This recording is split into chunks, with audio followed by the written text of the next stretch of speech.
Welcome to 24/7 Flat Earth Discord channel.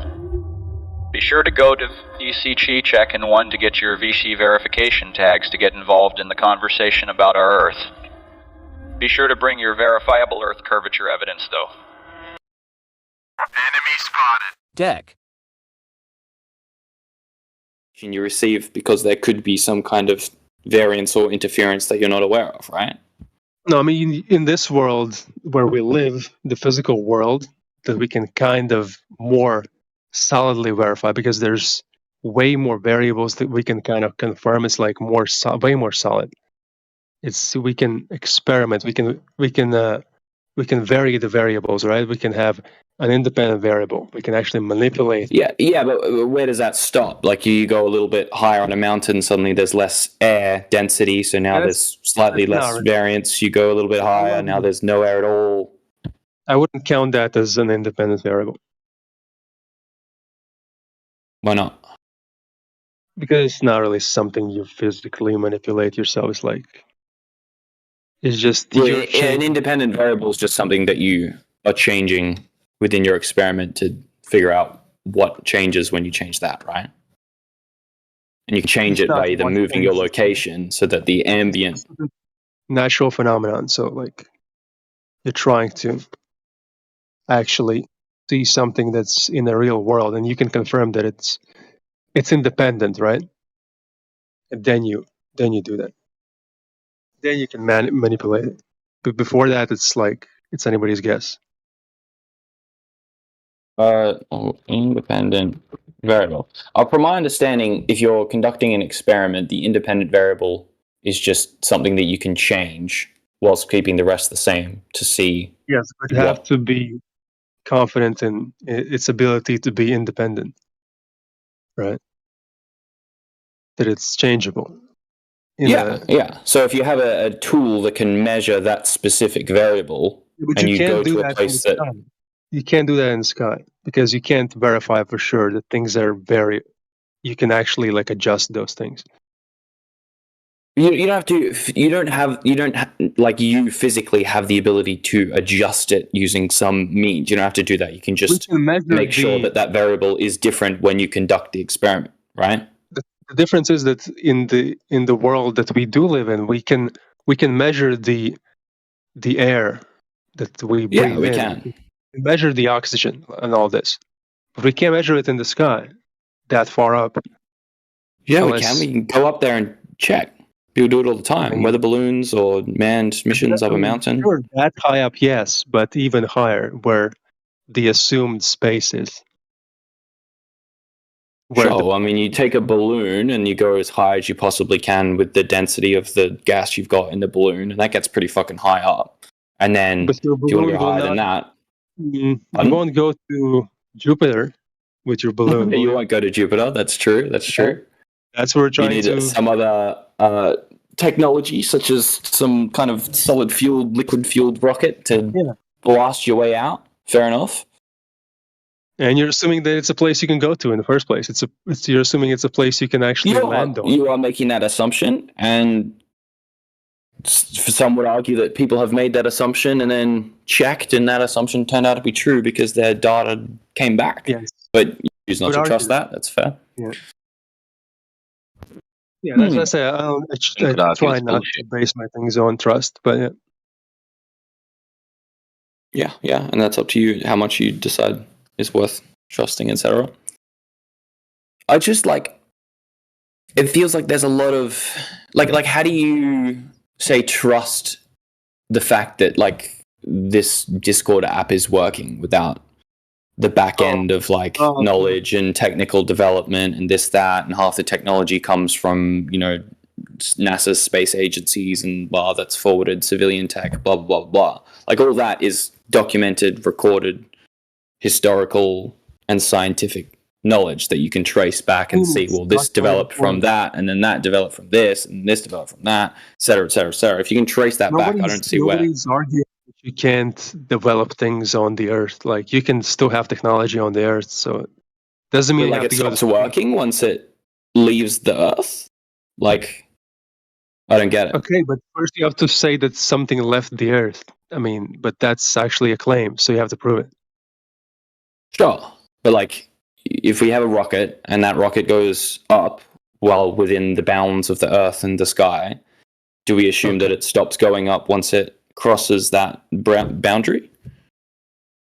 I mean, And if we can maintain radio communication with that rocket and see it and bounce radar off it the whole way up, and then we can continue doing that past where we can see, we can assume, okay, we can't see it anymore, but the radar's still working. There's no reason it would suddenly stop working, or it's now imaginary or something. We can continue to do that until it goes past our vision. I would prefer not to assume those things. I would prefer just to know that. So that doesn't mean that technology can still exist on the Earth that we have. So just because there's... Yeah, but where is the bound between know and assume? Like, if you use any kind of technology, you're assuming it works, right? I'm not assuming it works. I know it works. I have a phone. I'm using it right now. I know this shit works. Exactly. So if I have a radar that I know works, and then it keeps working for higher and higher up, it's the same thing. Then nothing's changed. This is like such a jump in conclusion, going from phones work, therefore you can go to space. This is not the argument I'm making. You're deliberately misrepresenting it. What I'm saying is, if you have a radar device that works on Earth, you can point it at something and it says 30 meters, 50 meters, or it makes a scan of that thing, which we definitely can do with sonar or radar or whatever you want to do. Okay, and then you point it. You have no idea what you're measuring. You have no idea which thing you measure to build upon it, right? No, you do. Yeah. You can have an idea for sure. You can point it at something, and then you stand in front of it. Suddenly, the number changes to the distance that you are away from it. And you go, "Oh, this is measuring the distance." You don't know the distance, though. You don't know the distance, how far it is. So you don't know if you measured the thing in between or the thing that's actually there. You don't know. You're just making it up. You do know. I feel like you're deliberately limiting your amount of RAM or memory to be able to keep multiple things in your mind. But the point is that... What are you measuring? What are you measuring? He's measuring things in the sky that he doesn't know how far they are. You're measuring the time it takes for a sound wave or a electromagnetic wave to extend out and then bounce from a physical object that it can bounce off of and come back. And if you time that and you know the speed of that thing, then you can measure the time it takes. How are you doing this? You don't know the medium. You don't know the medium which through it travels through. So you don't know how it alters those things. We breathe the medium, and we know that the rate at which that medium changes by you don't know what medium is in the space part. You don't know what medium is there. So you don't know if it's going to travel. And who's doing this? Can you explain how you're doing it and who's doing it? This is a hypothetical situation. I haven't done this. So why are you using a hypothetical? He's using because hypotheticals are very useful ways to construct scenarios in which you can explore ideas. What do hypotheticals prove? They can prove anything depending on what the hypothetical is, for sure. Because you're using a hypothetical. They work with ideas, for sure. It's not a real life situation, is it?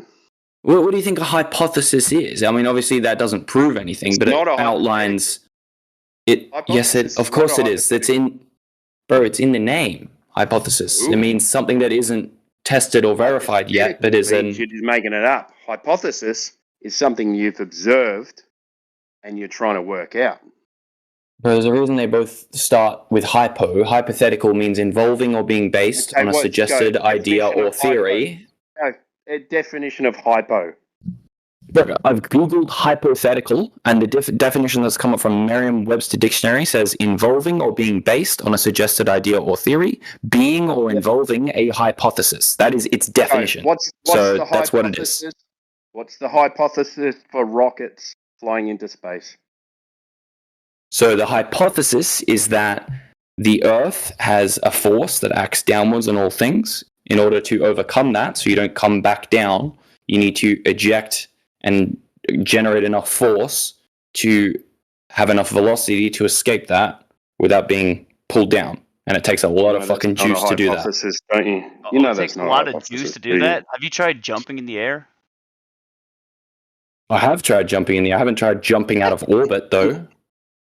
Oh, okay. So You're Hey, talking about dude. hypotheticals, right, bro? We were Hypotheticals. talking exactly. briefly about hypotheticals and their relationship to hypothesis and how they're basically the same fucking word, but yeah. Okay.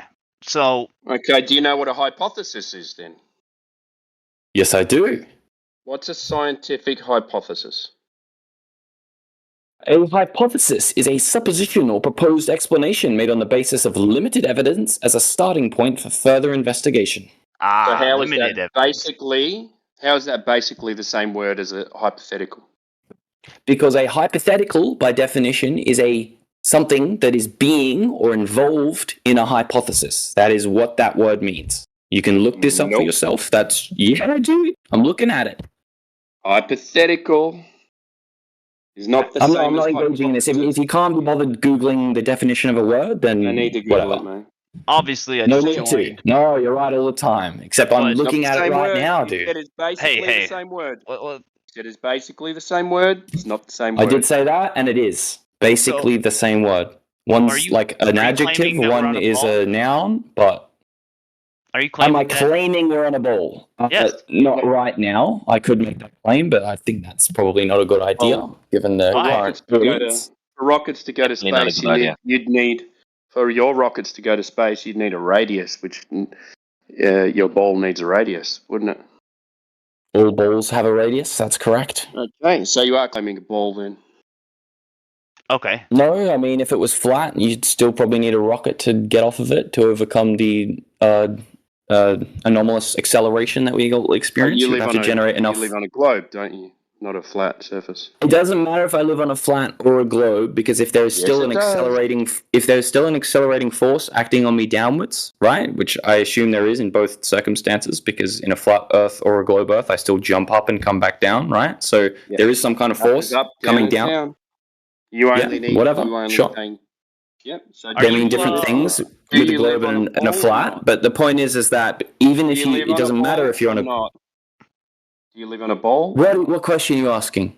My question live is: on a ball are you or on the not? fence? Are you on the fence about this? Do you live on a ball or not? In some ways, maybe. In the sense of like, if I truly believed the Earth was flat, maybe my experience dude. of reality would be totally different. But I don't believe Dude, it, Do you unfortunately. live on a ball or not? Yeah. Well, that's I the question. believe I live on a ball. Okay. Why? Okay, there you go. So, what's the radius of your ball? Off memory, something in the mid 8,000 kilometers, but I can Google it. More like 6,000 kilometers, but who measured that? That's true. Sorry, 6,378. Who measured that? People have taken various measurements throughout history, but I think our latest Measurements, ones not probably used. Measurement? It's 3959 in kilometers. Sure. It's what? Obviously, measurements involve calculations that's inherent to the mathematics of a measurement. I would hope Right. you would agree. So, can you name someone who's measured it? No, I can't. I'd have to Google that. So you've got a belief? Yes, Do I you said know that how already. they I got believe the the Earth is a globe. value? That's true. Is that Do you a know how they religious got the belief? R value of the radius of the Earth? And that would be the transit of Venus over the sun.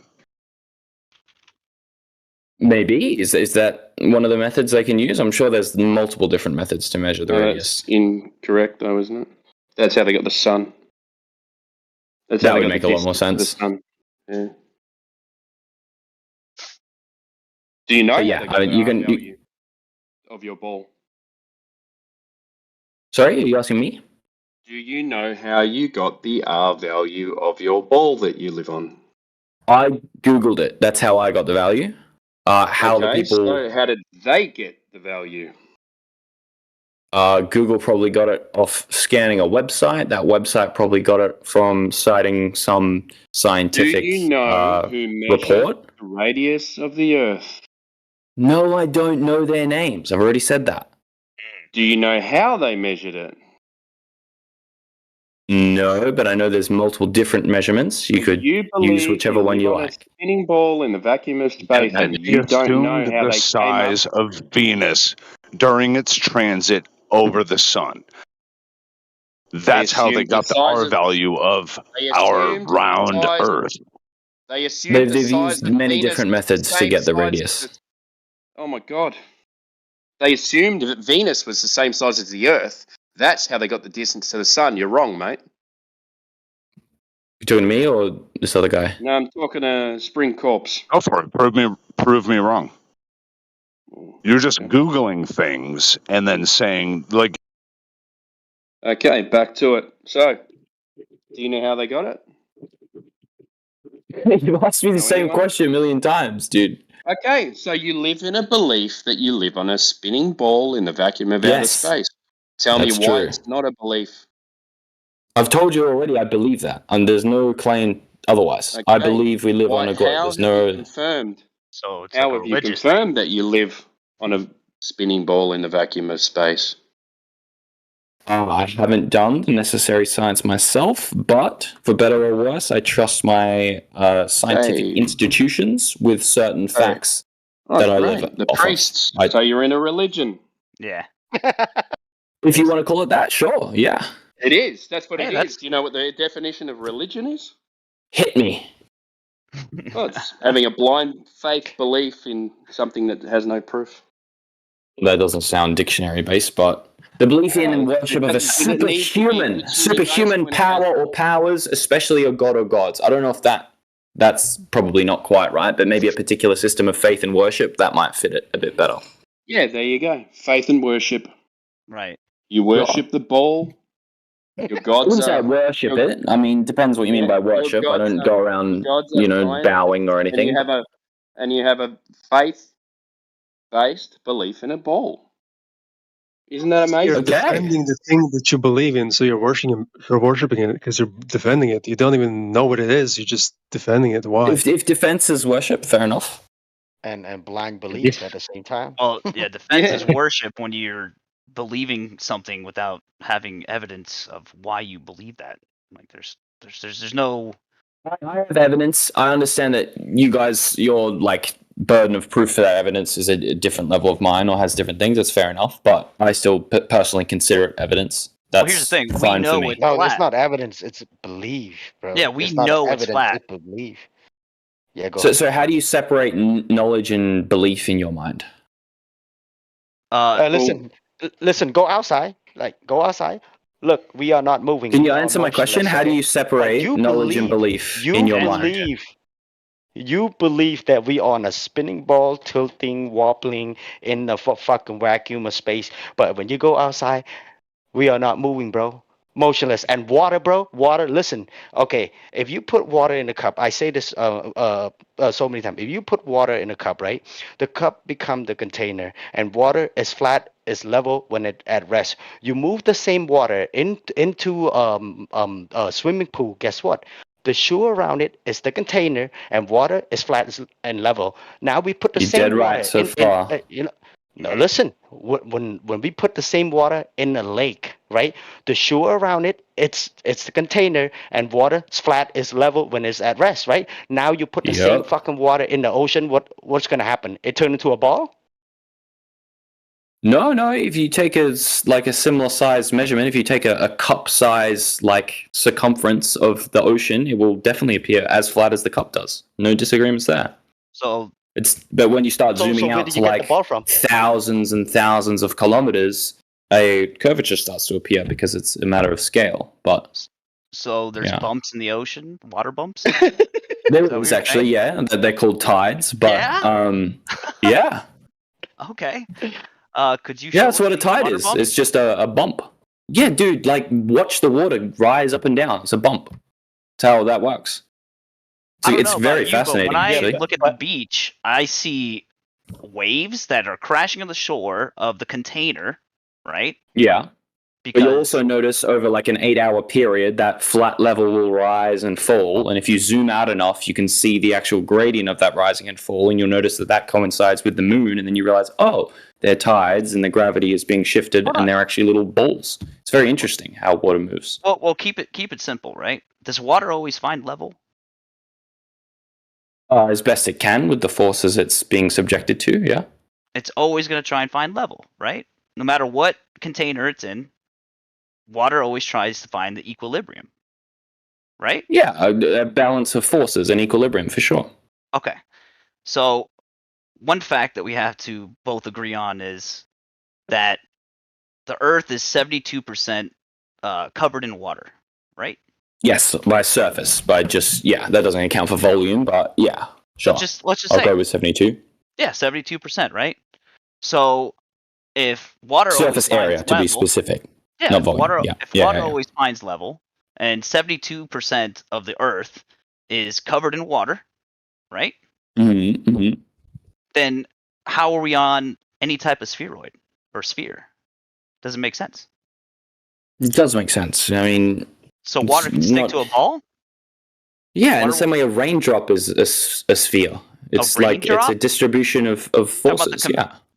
the convexity of water? Is that what you're talking about?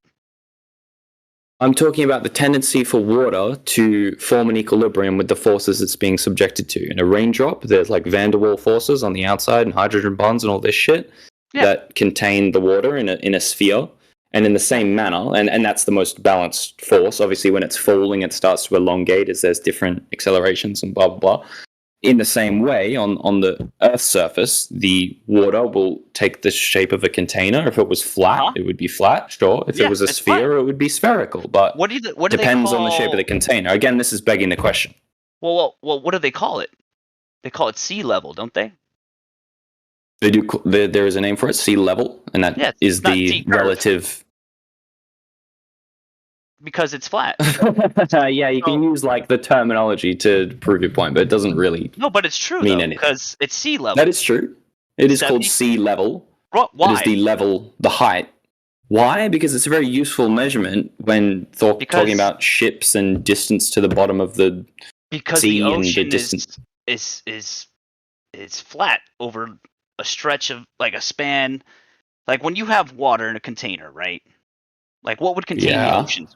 Why are the oceans the sides of it?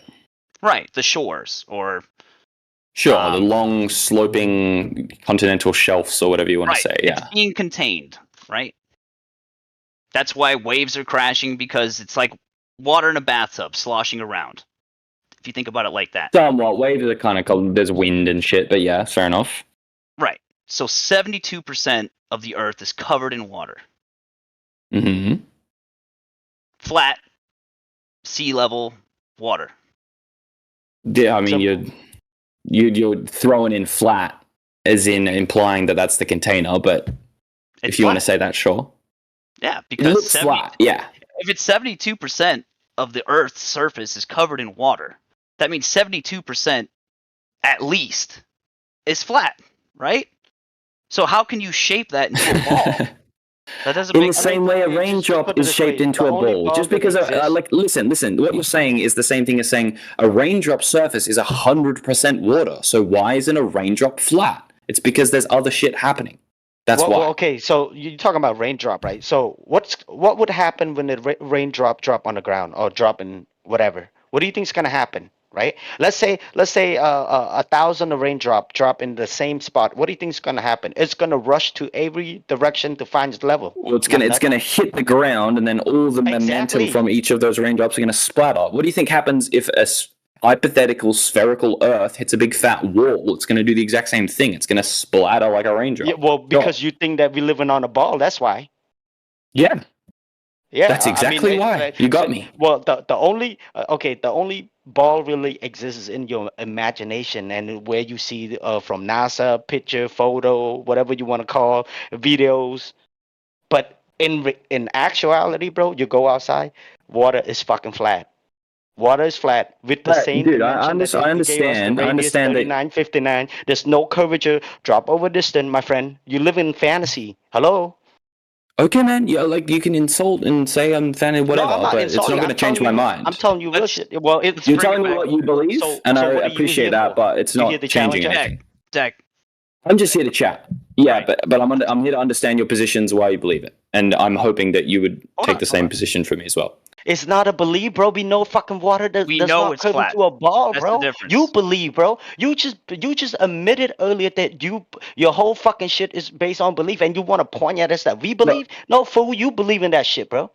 Yeah, we No know one's it's actually flat. like told me what the difference in their personal definitions between belief and knowledge is. How you separate those two things? I would like to hear that. Timbo said it pretty well earlier, right, Timbo? Kembo, Say about- he just said go outside. It's flat. That's all I heard. I'm not sure really. Okay. I'll reiterate what he said as best I can. But belief in something, the difference between knowing something and believing something is belief is having faith in a subject without having any evidence to back up that belief. That's why it's called a belief. That's why it's religious.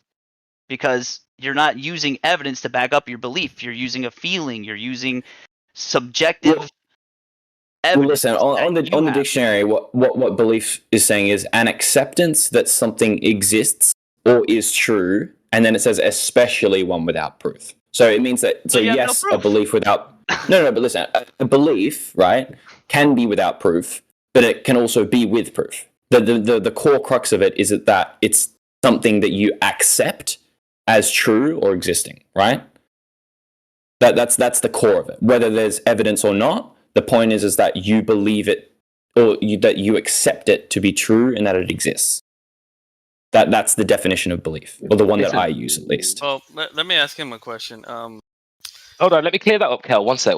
You Sure. can't believe something and know it. Yeah, you either know something or you believe it, but you can't believe You can. something. Why and not? subsequently know it. They're not antonyms. No. So no, the verb in the dictionary says be aware of through observation, inquiry, or information. Okay, and then a belief is an acceptance that something exists or is true.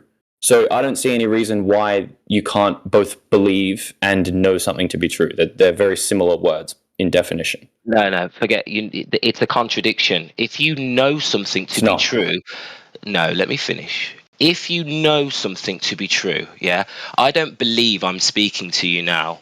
I know I'm speaking to you now 100%, okay? There's no belief here. I know what I'm doing. What are you defining as belief? So belief is, well, as explained to you several times, is a faith, okay? It's a faith. That's what your definition of belief is, okay? We can use that one, but the one in the dictionary is different. Everybody has the same understanding here. No, that is wrong. To know something is to have some sort of direct experience, okay, where you know 100%, right? I know 100% I'm talking to you now, Dec, and I can't believe it because I know it. You can't hold both positions at the same time. You can. I don't know why you think you can't, but if you look at the definitions of the exact words and their meanings, they're not contradictory in nature. They just aren't. You can look at the words and see for yourself, they're not contradictory. If you want to make your own definition, then they might very well be contradictory. But in my mind and in the English dictionary's mind, that I can both believe and know something. Right? No, you're even quoting the dictionary wrong. To have a knowing is not the same as a belief, and if you think that it is, then you need to scratch up a little bit. You need to, tighten up a little bit with your definitions. I'm reading them to you right now. How much more scratched up can I be?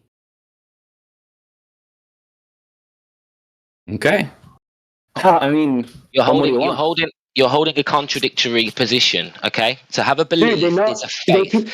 To have a faith, is not to know something, it is to believe, okay? But to know something includes direct experience of some sort. Hence why we do not like to believe that the stars are anything more than what we can see they are as lights in the sky. You believe that they are something else, but we don't believe, we know you can't prove that.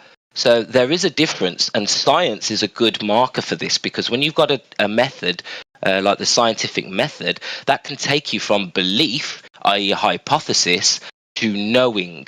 And this is the main difference between you and us here. We understand you can know something, and science does prove things. You seem to think it's every opinion for themselves. And that's not how we work here. That's not what I'm saying, and that's fine if we can hold different beliefs. That's not a reason to arc up, right? That's cool. If that's the way you do things here, fair enough. and I'm happy to adopt your personal definition of belief and know. Then, in that case, Not a in personal my eyes, definition. It's not a personal Oh, definition. if it's not, Common if, sense, dude, my if it's friend. not, if it's not personal in, definition. bro, the actual dictionary, the Oxford Dictionary, is different to Yes, what you're makes a saying the word distinction. means. Yes, Therefore, the Oxford it's a different Dictionary makes a definition. distinction between the word belief and the word knowledge. Otherwise, we wouldn't have two separate words to detail the difference. It makes a distinction between grab and hold. It doesn't mean that they mean different things necessarily. They're just two different words. So are they synonymous? Are they synonymous? They can be depending on how you use it. Personally, okay, I've so been it's the using it context. quite synonymously. So It we're is talking about contextual for context? sure. Yeah, it is contextual for sure. Right. So, but obviously, Okay. in this context, we are separating belief in terms of like something without evidence. So that's Right. if that's what we want to accept as the definition of belief, then I'll say I don't actually believe So the that's Earth is round. Then I know. So that can. in that so, case. so it's not Oh, a so you know personal it. definition. So it's not our personal definition, correct? It's in Well- that context that it's being used, right? Well, yeah, Because it's it can the be. contextual right? definition it's built to of be used this. in that context. It's built to be used in that context. Well, No, Just the most important thing is that we it's can not come built an to be used in agreement any how we context. It just understand is. But what did you say? Sorry, Flying? As long as we can come to an agreement how he sees the word, that's all that matters. If you can Right. say Yeah, that, exactly. you So know, I'm happy to accept that. I'll You use know. belief now to mean without evidence. Okay, so in that case, or at least believe. I mean, for me personally, when I say I believe something, what I mean is that like when I talk honestly and what I truly think is reality, that's what I mean by believe. So like when I say I believe my hair is blonde, what I mean is my true actual, my best to my knowledge ability to describe the world, I believe it's blonde. And in the same way, I believe the Earth is Well, that would be something that's based sphere. on experience, But- right? but And it something sounds like can, you would- you can verify. That's something that's verifiable.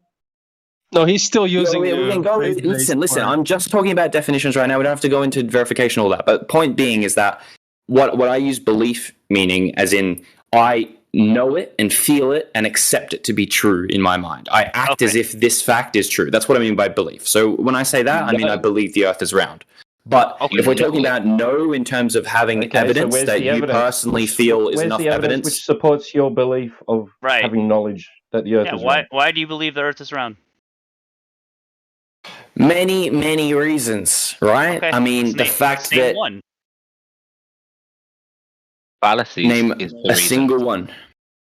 I'm sure you can pick to holes any single one I use, right? Using your own Yeah, we can. methodology. But if I can just throw out like a number of them, right? So like, obviously we have pictures and satellite observations. They get pretty iffy, and could all be graphical, whatever.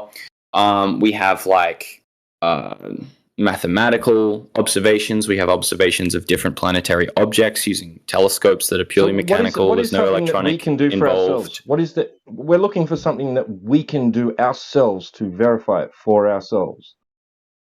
Okay, I mean, to me, and your burden of proof may be different, for better or worse, but to me, if I can go out, buy a telescope that's purely mechanical, doesn't have any electronic things that could maybe affect the image and generate things, right, that aren't there, whatever. If I can buy a telescope, point it at a different planet, and see that it acts as if We're it's a talking about sphere, it what we're standing spins, on. its Why face are we looking at the changes. sky? Whoa, slow down. Why are we looking I at know. the sky? We're trying to determine the surface quality of what we're living on. Yeah. So a good way to determine things that aren't directly observable, right, in terms of scale and things like this, is to look at similar objects and then extrapolate that information. Obviously, you don't. So maybe you it don't want looks to do like that. is looks like a good enough standard for you. Not usually, but looks like flat seems to be a good enough standard for you guys. So I'm using that one. But if that's Jack, give me a let's just different clear this up. Let's just clear this up before we go any further, okay? You seem to think that we have our own personal definitions for stuff, okay? We have scientific Everyone method, does. okay? No, listen, no, this is where you're wrong, right? We have something called the scientific method, okay? We And do. Yeah. Now that differentiates that will help you to find the cause to phenomena, okay? So we don't have to believe things, yeah? if it is if it happens in nature, if it's an observable phenomena, then we can use science. So we don't have to pre-assume, we don't have to we don't have to make assumptions or have beliefs. Yeah, we can take Assumptions happen in science all the time. But sure.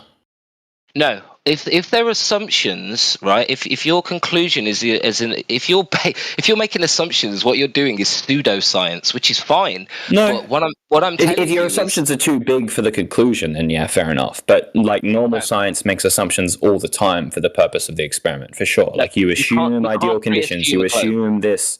You can't pre-assume a globe when the question is a globe. You can't pre-assume the planets are spheres. That's fair enough. Yeah, that's fair. When what is in question is the actual sphericity of the lights in the sky. So what I'm saying is you are jumping into these mistakes and you are scattergunning all over the place because you're not keeping it to the scientific standards. It is not our standards. Okay, it needs to be observable and repeatable within nature. We can call it science, and then it goes. 100%. It leaves belief and enters the realm of knowing. And that's the difference. Sure. So let's say that. Well, like let's create a hypothetical experiment in which we're using the scientific method to determine the shape of a light in the sky, and one that happens to cross very regularly and in the same way across our sky for hundreds of years. You've made a mistake. How the hell are you going to be able to manipulate any independent variables in the sky? Listen, you can't do space. You can't do science on lights in the sky, which is why we will tell you again and again: the lights in the sky are no way to prove the ground that you're walking on. Right. Because there is no science involved here. This is all pseudoscience based on your assumptions, your assumptions of what the lights in the sky are. The lights in the sky are not. You cannot do any science here. So just recognize that. Yeah, I will not recognize that because I completely disagree. To the surface quality of what you're living on. We haven't even drawn any conclusions to what we're living on at all. I'm just talking about. You're pre-assuming the lights are planets. You're pre-assuming the lights are planets, and then you're comparing. I'm just saying they're lights, right? So far, I'm just saying I see some lights up in the sky. I want to know what they are. Are we good so far? That's great and dandy, but that wasn't the question, man. The question was. I'm getting there. I'll get there. Right? Why do you believe that you were on a globe? That's the simple question. Why do you believe? What would you do? Your top three reasons why you believe you're on a globe. Keep it simple. Because of listen, everything I say, you're going to say it's not scientific, even though I believe it's scientific. And then you're going to ask, well, why do you believe it's scientific? Well, hold on. Say, I believe it's scientific as well. You're assuming what we're going to do. We're giving I'm you making a very valid assumption because every time I've tried to do it thus far, you've done this. I doubt you're not going to do it this time. But okay, sure, I'll try. I'll mute myself. I'll ask the question one more time, and I'm going to mute myself. Okay, why do you believe that you were on a globe? Your top three reasons. So here's a big one, right? And I'm going to go on the planet thing, and if you'll let me finish, just so you can see my whole point in entirety, and then you can say where it falls down or where the fundamentals are wrong or whatever. But I believe that you can conduct scientific inquiry and observations on basically anything, right? You don't, I think your understanding of independent variable is a little confused, but my understanding is that there can be things in nature that as long as you measure a certain variable to be different at different times or whatever, then you can count that as an experiment where the independent variable is the thing that has changed, whether it be the sea level or the level of light or the angle of the sun in the sky or the wind speed, whatever the variable might be, right? As long as that variable that you're measuring is changing, then you can say, okay, that's my independent variable. And obviously this is going to have different things because depending on the environment, your controlled variables are going to be difficult to control, etc. But whatever, I digress. So let's say we can conduct scientific inquiry. Yeah. Let's start with number one. Go ahead. So scientific inquiry, I see a light in the sky, and I notice that it moves in the exact same way relative to all the other lights. They seem to stay the exact same position. This one moves. I go, what the hell? Moves in the same way. So then I build a device that can take in light and then magnify that image so I can look further. and I point at them and I go, oh shit, it's not just like a little tiny light generation. It's actually like what looks to be a circle in the sky that has colors and it has a shape and whatever. And then I build a better one, and then suddenly it's a lot more clearer. I can see detailed colors. I can see other circles cross in front of that, etc. Can I ask And I can now, real quick? if I can finish, and then you can ask at the end. And then after I do that, and I make lots of observations, detailed with my very detailed light magnifying device, I can then track the positions and see where they go relative to me all the time. And I plot these things out, and I notice they repeat every single year. Interesting. So then I look at these different things, understand how these movements can rectify against each other, and realize, oh, well, if they move relative to each other and we, again, assume some forces, which we're obviously going to assume, we can not assume anything, but we don't get very far in science if we don't assume anything at all. But if we assume that the forces acting on all these things are the same, and there's not just random things acting on random other things, which wouldn't make sense because there's patterns that we can clearly see, which usually indicates some kind of underlying common variable across them all, we develop some laws that these things tend to follow, etc. Is what does anything in the sky have to do with the measurable, observable Earth that we're living on? What does anything have to do with? Like, it has nothing to do with Earth, man. We're trying to so we can make Earth is flat. How do you know it's round? So we can make two assumptions. We can either make the assumption that the Earth is separate from the sky and the lights in the sky and everything. We can assume that they're separate, or we can make the assumption that they're a continuous kind of continuum and there's nothing really separating it, right? Those are both assumptions we can make, and those will lead us on two different paths. We're not making assumptions here, my dude. You always have to make an assumption. You always do. Yeah, it's inescapable. You know what an assumption is? It's a hypothesis. No, it's a fact taken to be true.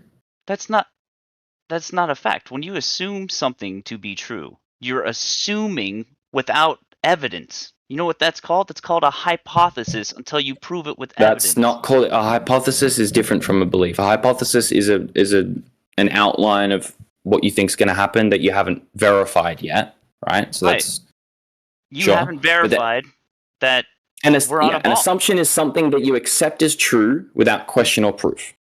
You have to do that as humans. You can't operate having 100% scientific inquiry and method over every single fact in your brain. It's not a thing that happens. Let's simplify the conversation, please. Like, seriously. Can you not follow or what? Oh, I can follow pretty easily. Then why do we need to simplify it?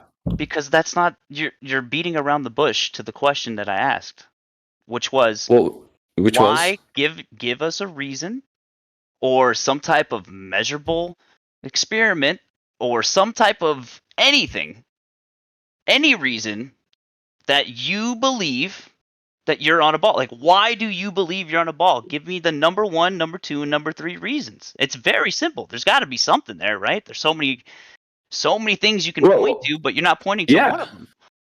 I've pointed to several, but I was currently pointing to the planet thing. Yeah.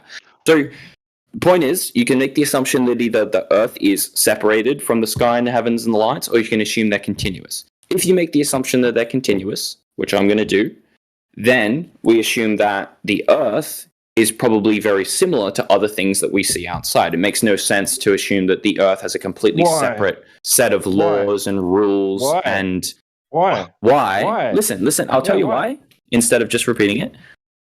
When we talk about rules and like laws of nature in science, the point of them is that they are continuous, they act on everything without discrimination. So the idea that the Earth would somehow be different and above or separate from all the rest of the laws that govern everything else we observe, but that's what you observe. To me, doesn't make any sense.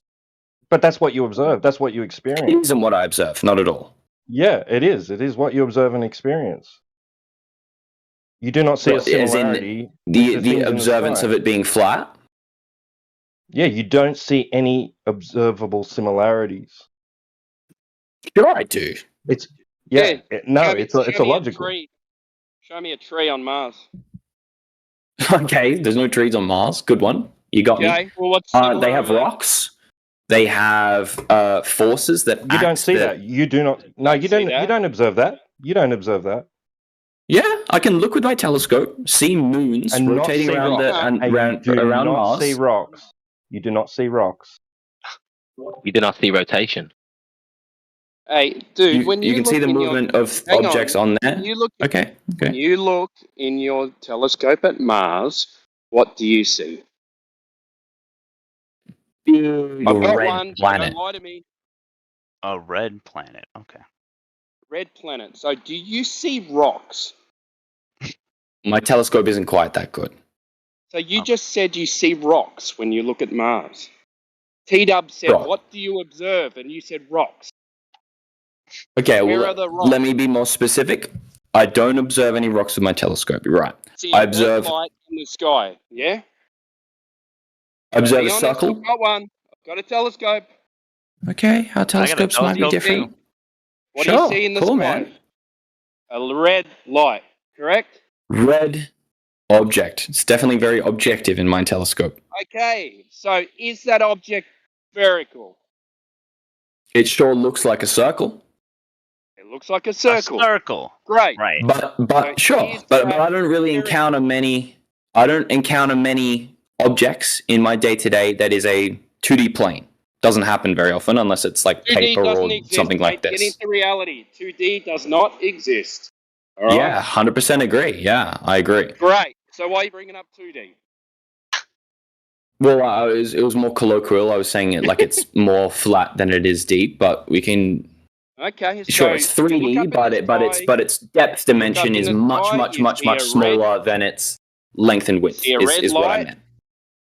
You look up in the sky, you see a red light, and it looks like a circle.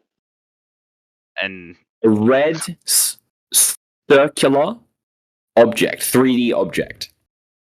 How do you know it's 3D? You're looking through a uni lens. right. Wouldn't you just have a fucking rage that everything is 3D and there's no such thing as 2D? No. Yes. Yeah, How do you but know it's 2D 3D? Yeah. Yeah, so if I'm looking at something, right, then Through a telescope, I know right? it exists in three dimensional. But Three you don't know dimensions. it's physical, do you? I'm looking at it. Yep. How do you know that's something you can land on? I don't yet. Okay. Okay. So why are you saying it's got rocks on it? Progress. This is great progress. Okay, I will rescind the rock comment. We don't know enough about Okay. Mars with our So- telescope yet to understand the rocks. Sure. Everything- Or lack thereof. Okay. Everything that you see in space is from a third-hand party that you cannot get any evidence by yourself to confirm. Are you that you're any of assuming these stuff? things I've got my exist. telescope and I can see it, right? I know And it's you see there. a red light. That's what you see. A red. Exactly. You just light. admitted it. Red, not a light. It's not a light anymore. If it's a light with my naked eye, it's a point, right? With a telescope, it Well, it is does a look like a thing light. that has dimensions Bro. and is circular. It does have light can't reflecting see off of it, dimensions. obviously. Are you talking about three Of dimensions? course, you can can't- see. You can't see I can see- dimensions with a telescope. Right. Yes, you can. You can see two of them. One lens. It's one lens. Yeah. What, you're seeing one dimension with a telescope? So check it out. Close When your you eye. Close when you your wear- eye. Close one eye. yeah, Do you close see one three eye. dimensions with one eye. No, I see two dimensions. Is what I'm saying. I see two dimensions in a telescope. That's not what you said. That is exactly what I said. If you listened No, it's not instead what of you just said. raging over.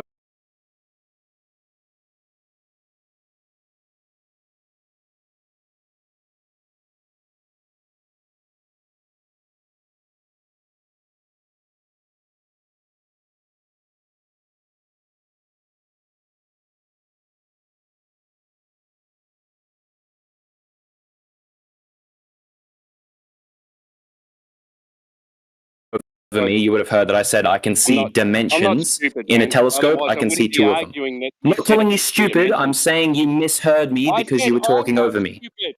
I said I'm not stupid.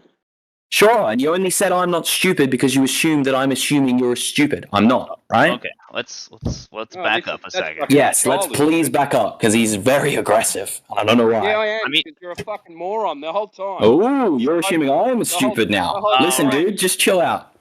All right, Deck. All right. Yeah, let's go Alright. back. Beastocles. Whole time. Beastocles or Beastacles? Well, whatever you prefer, man. It's okay. Beastocles is a traditional Greek pronunciation, and it sounds Sure. cooler. I'll go with that. Thanks. Let's get back to the Alright. conversation at hand real quick, man. And it's So, still the Deck, I've conversation. just muted you, right? So I'm just going to give you a warning. The whole time I've been listening, making dinner, and all as you've done is begged the question and brought up fallacies. All right? You've got no proof of anything, and you can't prove anything that you're saying. So who's the moron?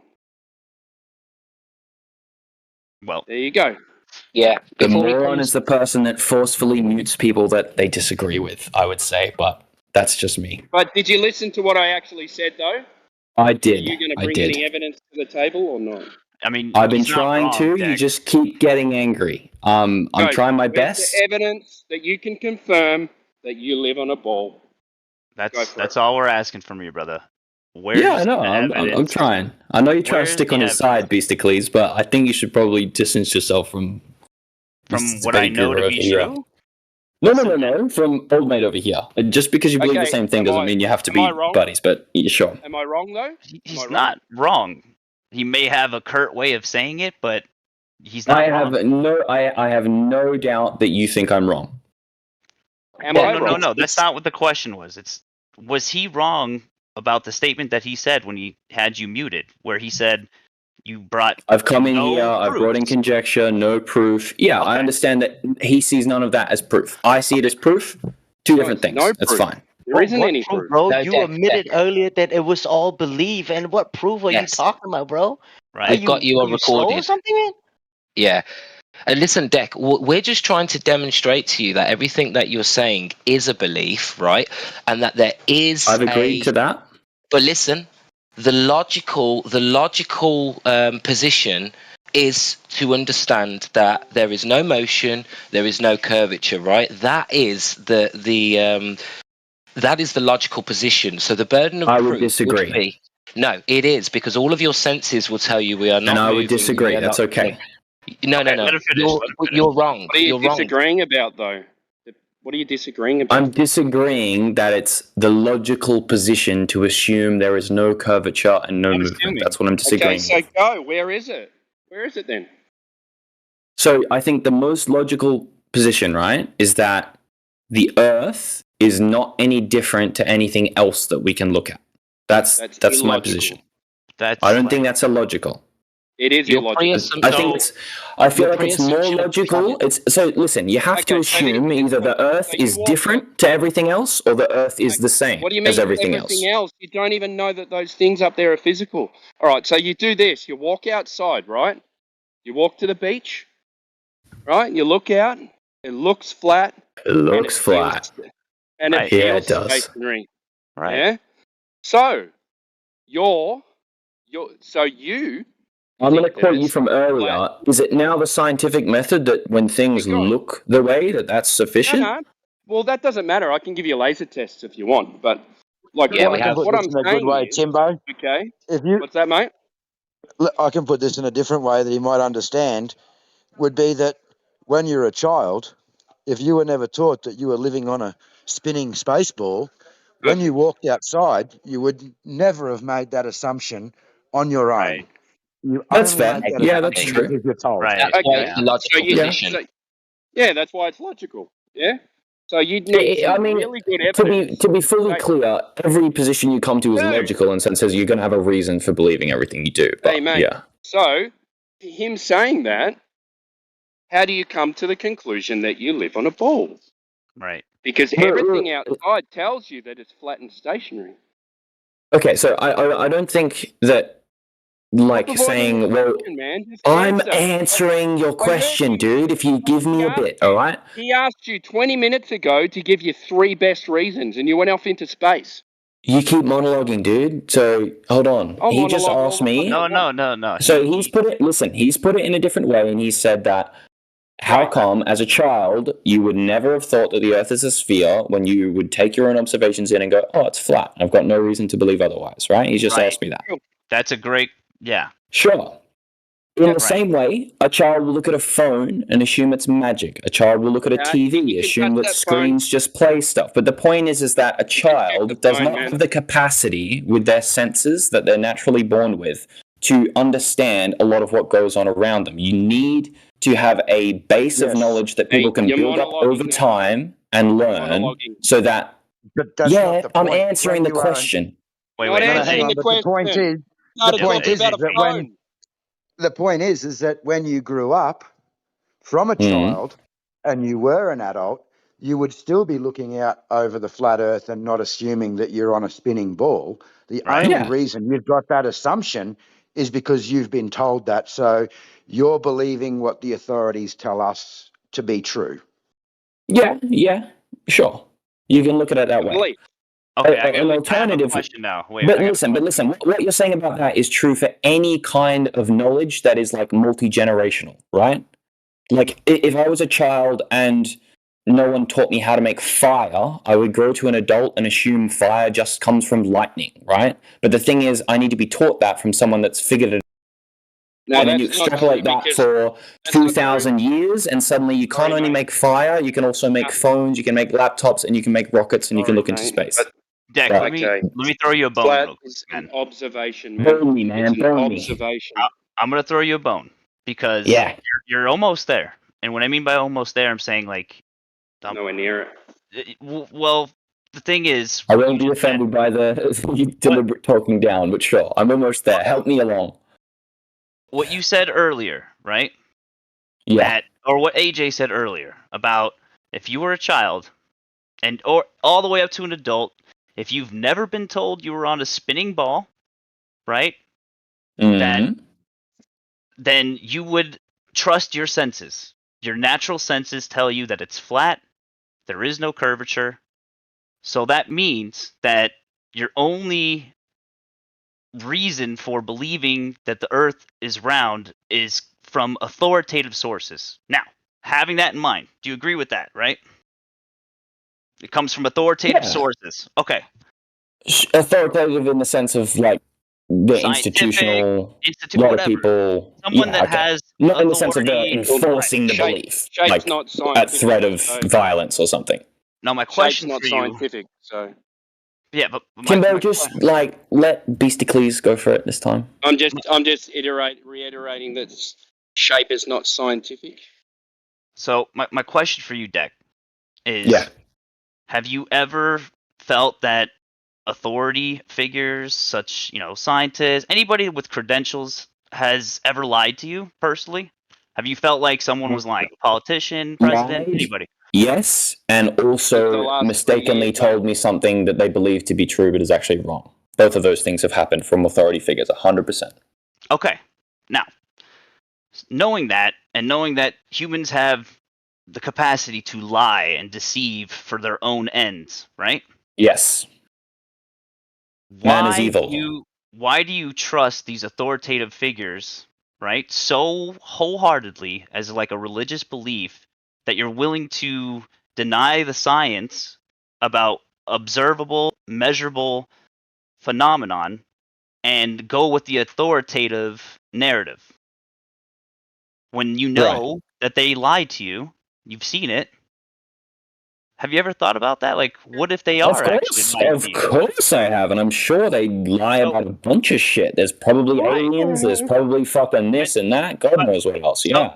So my next question is why would they tell you the truth about you being on a spinning ball? Like, why would that be true? Like, why do you believe that's true? If you know that the sources of information you're getting is capable of lying and probably has reason to lie because they don't want what's best for you. But They what want what's best for reason? them. Yeah, Well, okay, the fact but like is what that they do reason? lie, because I think that everyone would agree that they tell you that the theory of gravity is science and that there's science behind this gravity. Would you agree with that? There is a lot of science behind the idea of gravity for sure. No, there's not. Actually, Well, there's a lot of Okay, so let's scientific actually- papers behind Okay, it. If you No, there's count not. that as science, then yeah, but Then, sure. then let's go through that. Let's go through that. Yeah, let's then, go through that for because, real. we can show 100%.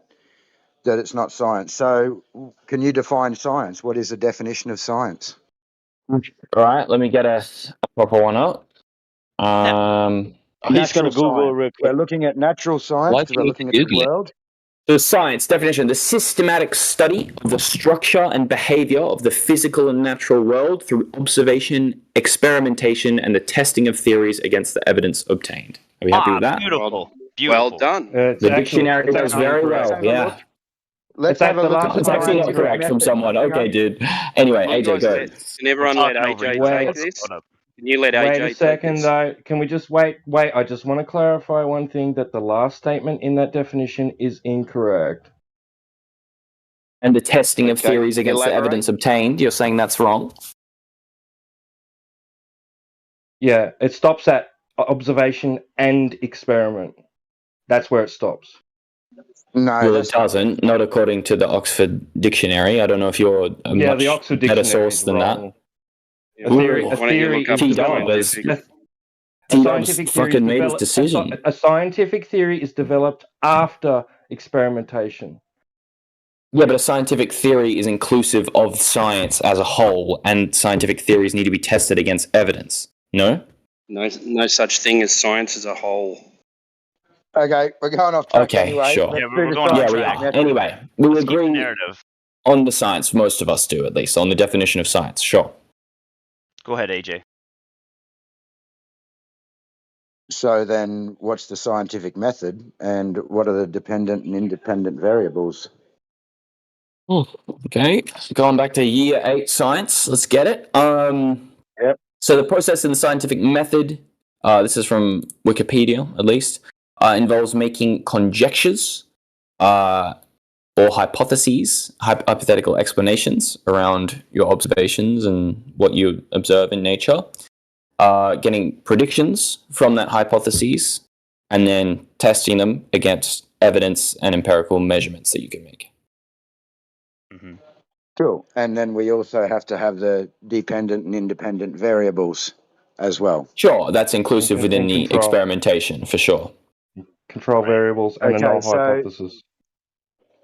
the first issue that I would have is that with the dependent and independent variables, you have to manipulate gravity itself. You have to manipulate the cause, not the effect. So can you show anywhere where someone has actually manipulated the cause, gravity, and not the effect? So there's no stipulation that you have to change. Well, I mean, sorry. So you're saying that you have to manipulate gravity itself in order to test gravity. Right. That's how you would establish that it is Correct. the cause of an effect that you've observed in nature. Right. So that's the first Right. point. Okay. And then the second Right. point, it's the study of the physical and naturally occurring world. So when we have a look at gravity, gravity was proposed in Einstein's relativity in 1905. And then we have, I forget the guy's name, but something Fritz came in about 1930 and showed that what Einstein had proposed I was don't think 99% Einstein wasn't it Newton that invented gravity? His whole apple on the head. No, it's not actually Newton today. It's actually Einsteinian gravity that's actually accepted, which is the bending and And, warping. oh of yes, I mean space-time. obviously Einsteinian gravity is slightly different to Newtonian gravity, but So Newton came up what with the I'm idea of saying gravity is- in the first place. Okay, so Do you know the Einstein, when difference? he came up with his theory Yeah, I of do. relativity, What's the when difference? Einstein came up with the One Hold is on, to do with Timbo. space-time continuum, etc., but Tell me the what- other one is just to do with methods and stuff. Everyone can tell everyone what to do. Don't get offended. Grow up. AJ, keep going. Okay, so I just lost my train of thought then. Yeah. Okay, so we're studying the physical and natural world. So Einstein's relativity was about 1905, and I think it was a dude named Fritz in 1930 that actually showed that Einstein was about 99% incorrect, that the gravity or the whatever he had proposed could not actually hold that universe in place for what it was doing. So this is where they then proposed, instead of throwing that theory out, they've proposed dark matter and dark energy, which now make up 95% of our universe. Now, dark energy and dark matter cannot be seen, cannot be detected. They admit they know very little about it. So how, again, is gravity scientific when, one, there is no independent and dependent variables, but two, there's nothing physical to actually study. You're studying a belief to make Concept. gravity work, right? And then thirdly to that, there's another part to that as well, but is that it's the bending and warping of space-time. And again, science is the physical. The space and time is a concept. Time is not physical. So you can't bend a concept. Time is physical. It's the fourth physical dimension. No, it's not. Not It's physical. a concept. It's not Physical tangible, means not- physics, means not to do with malleable. physics. Time is definitely within the realm of Well, physics. physical. Regardless of whether you believe that or not, we have no dependent and independent variables, and we have dark matter making up 95% of the universe that cannot be seen, cannot be detected, doesn't interact with anything.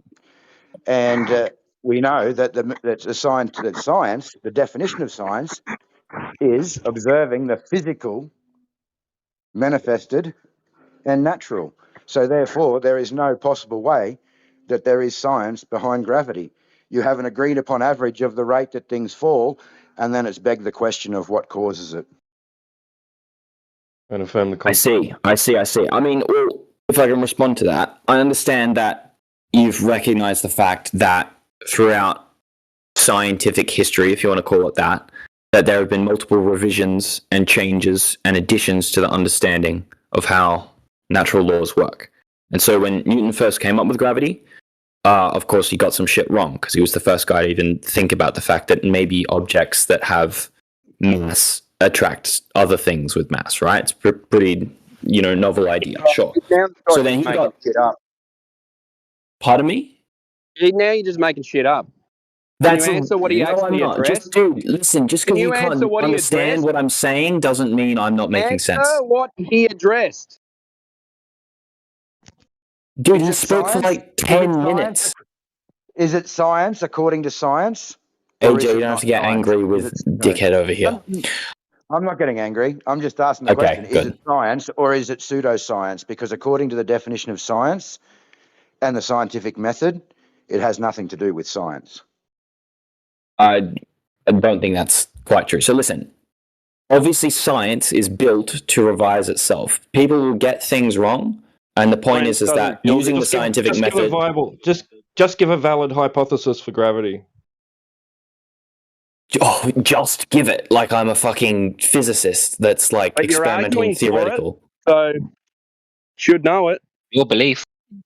Dude, I can trust someone that has more expertise than myself that they have something right. Why? But you were just explaining. Why? And then T-Dub Because asked the I question can't- and you can't do it.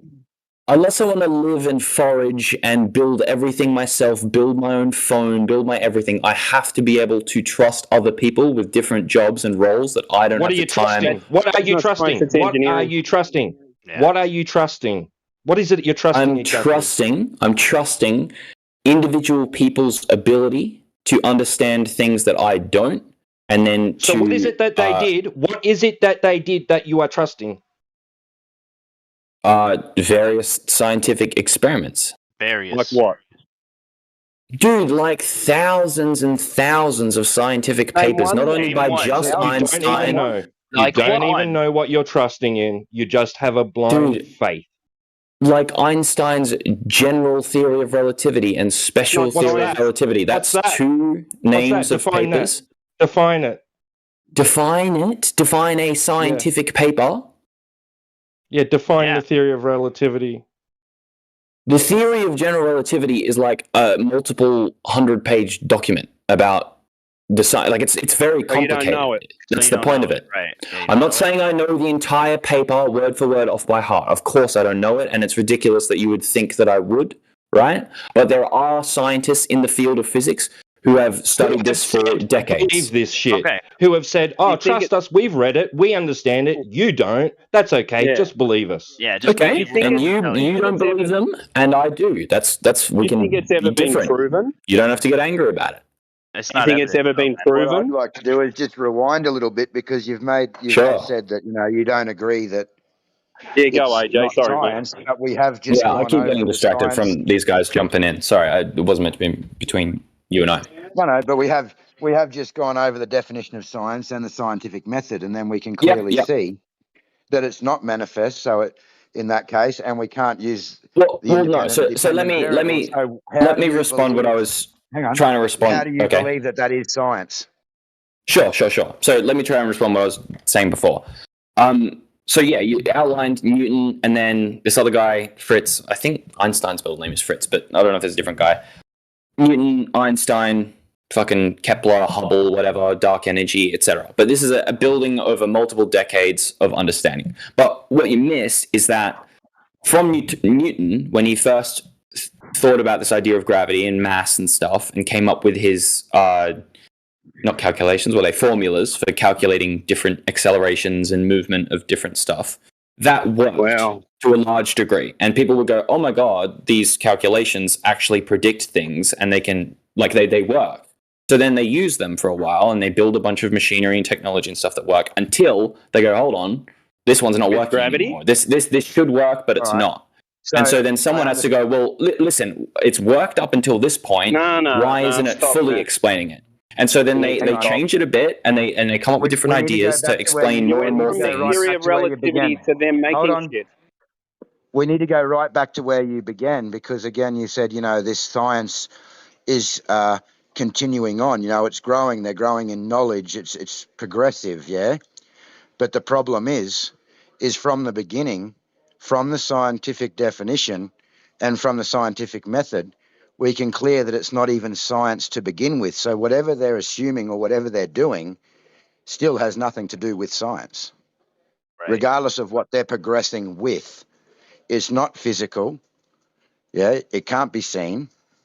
Therefore, it's not science. There is no dependent and independent variables. So therefore, it does not meet the definition of science. So from the beginning, what do you mean? What exactly doesn't have a dependent and independent variable? Because if you haven't read the actual Principia Mathematica and the actual scientific papers, you're not going to be able to see any experiments and see which ones have variables and not. Manipulated gravity. Read it and tell me. But if you're just arguing from ignorance, it doesn't really. Hold on. Time out. Read it and answer it for me. Right? That's what you just said to AJ? We know this shit, dude. We know... You don't, clearly, or you wouldn't ask me. No, it's true. No, man. Listen, you're the one that's coming in here with your belief about the globe, about you living on a ball. That's your belief, not ours. Sure, we're talking about gravity right now, right? Yes, but do you understand how you're proceeding with this conversation? Well, listen, my point being is that you're asking me, there's no independent variable, there's no dependent variable. I'm telling you, if you look in the scientific paper, you will find the experiment and you will see all these things. You'll find no listed, hypothesis. Right? There's no hypothesis. You'll find no hypothesis. Yeah. Of course you will. Of course you will. Why do you say that? Because you need it for some.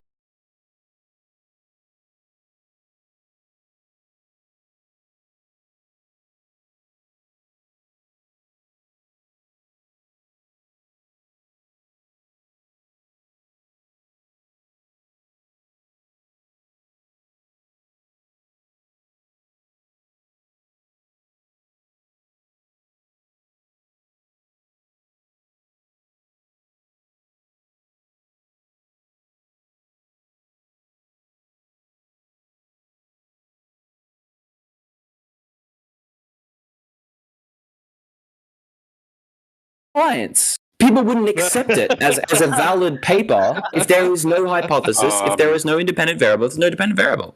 You can laugh. That's how. Okay. Have you ever been in a situation? So who has manipulated? None of these papers show us that.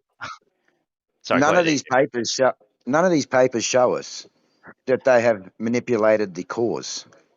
No one has. None of them are claiming that they manipulated the cause. You're dead right. That's right. So therefore, if they can't manipulate the cause, there's no independent variable. You don't Therefore, understand independent variables, unfortunately. You don't understand it. unfortunately, you don't understand it, and you making that claim means absolutely nothing. Jump on the internet, go and have a Google, and find out whether it's the cause or effect that you have to manipulate. Okay, well, I'll do it. Good. Man, eighth Well, grade. you're Independent right. variable is a variable you manipulate, control, or vary in an experimental study to explore its effects.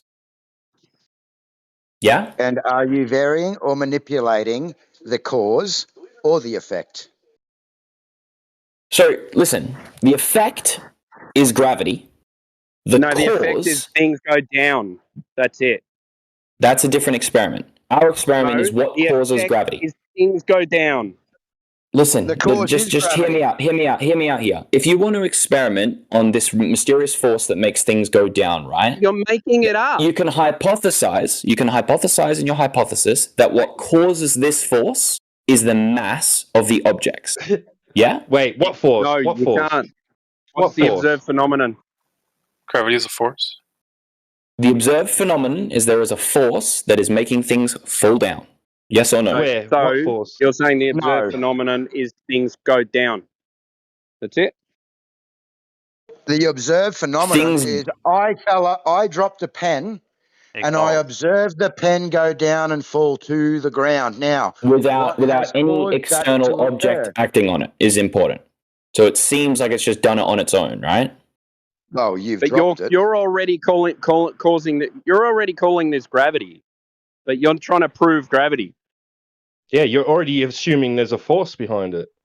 No, so listen, we understood that forces exist before we even thought Gravity's about not a gravity, force. right?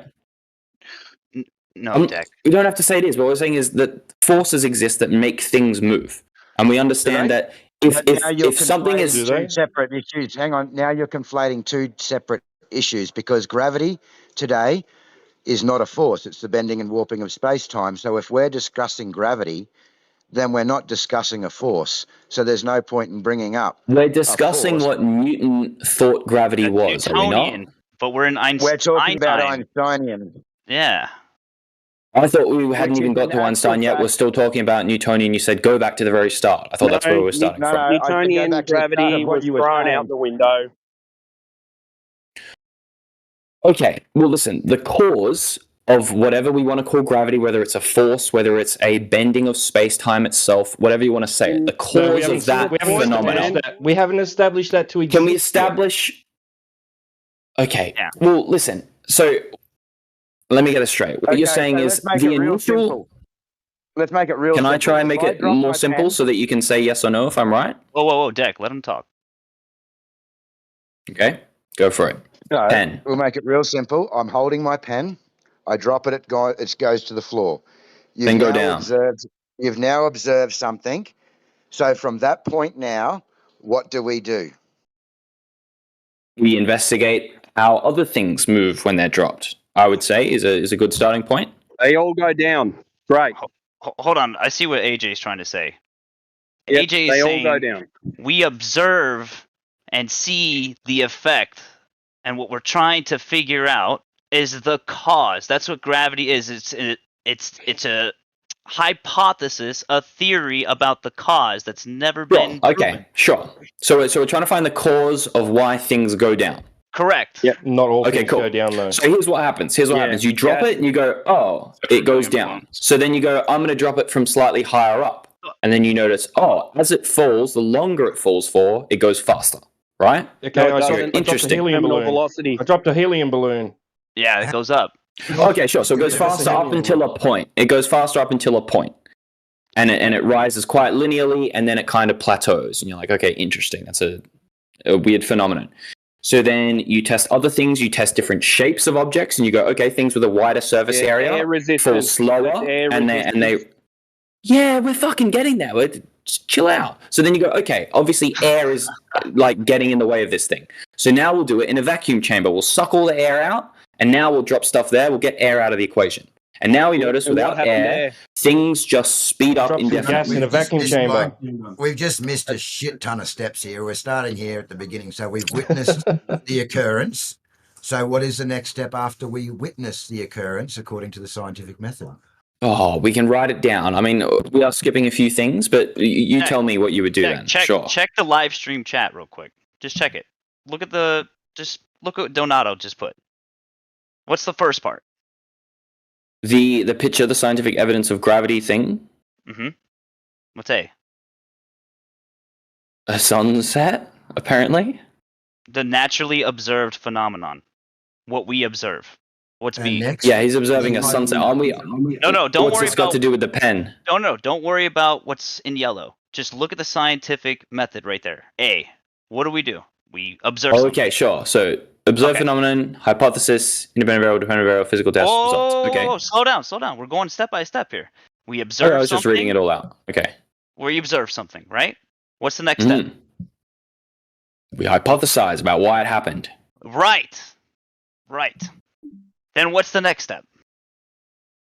Independent variable, we change something about what happened and see what that changes. Right.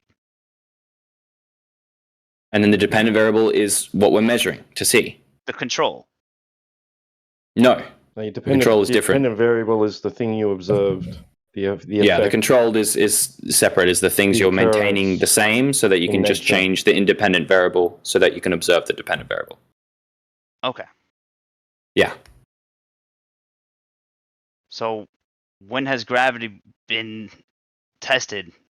Okay, Or was it let's use the physical pen test? example, right? So natural observed phenomenon, pen drops. Yeah, that's a man-made object. Let's try an apple from a tree. Oh, or a rock okay, falling, apple, dislodging rock, from a sure. tree. Right. Something You falling, understand naturally solid just object. means things in nature. We're a part of nature. Everything we make is kind of natural. Yeah, it means not in that man-made. sense, It but- means not man-made. No, it doesn't. That's not what it means. But Yes, it does. It means not in not science. man-made. Yeah, No. look up the definition. It means not man-made. It can.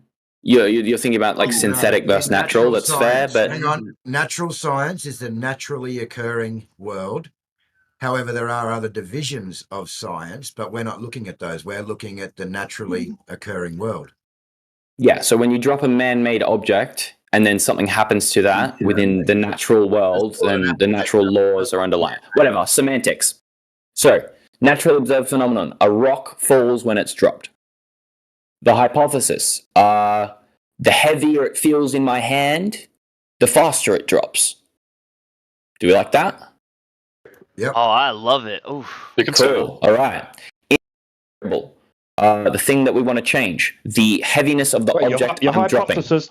No, sorry, I've got to stop you there. Your hypothesis must include your supposition of what's causing the thing to fall. No, it doesn't. Absolutely Yes, not. It Yeah, doesn't. yes, it does.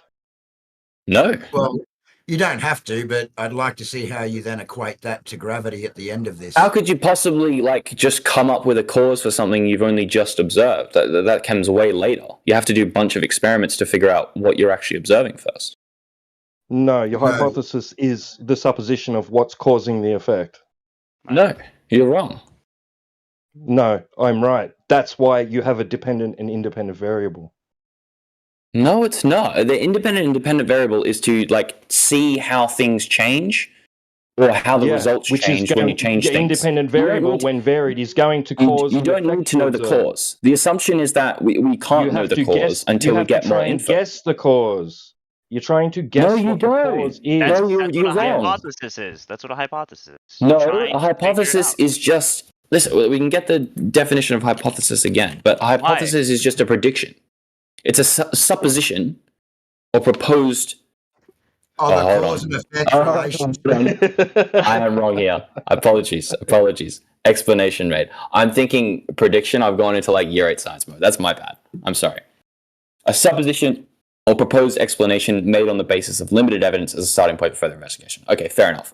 So without hypothesis of this, we could say, so our prediction, usually there's a prediction in here or somewhere as well, but the pen is falling. I'm going to assume, my hypothesis is that the pen is going to fall out of my hand because the pen is heavier than air. That's going to be my Okay. hypothesis. okay, cool. So a density argument. Right. Density and buoyancy. You don't need gravity to explain that. That's why things go up and why things go down. because of differences in density and buoyancy. It's that simple. Where does gravity come into play with that? Well, I mean, you can't really separate buoyancy from downward forces. If things didn't fall to the ground, then things wouldn't be buoyant. If I drop or differently buoyant. Made of iron, if I drop an anvil made of iron in a vat of mercury, is it going to float or is it going to sink? A good question. Is mercury denser than iron or no? It will float. That's right. Okay, it will float. Okay, cool. Right. But that is presupposing the idea that it will fall. And in this experiment, we don't want to do that, right? Because of whatever object that you're testing, right?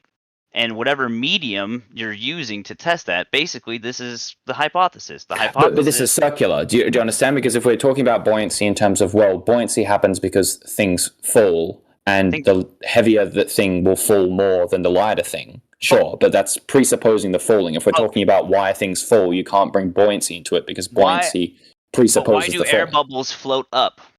Why is it going against so-called gravity? Why do balloons... It's a great question.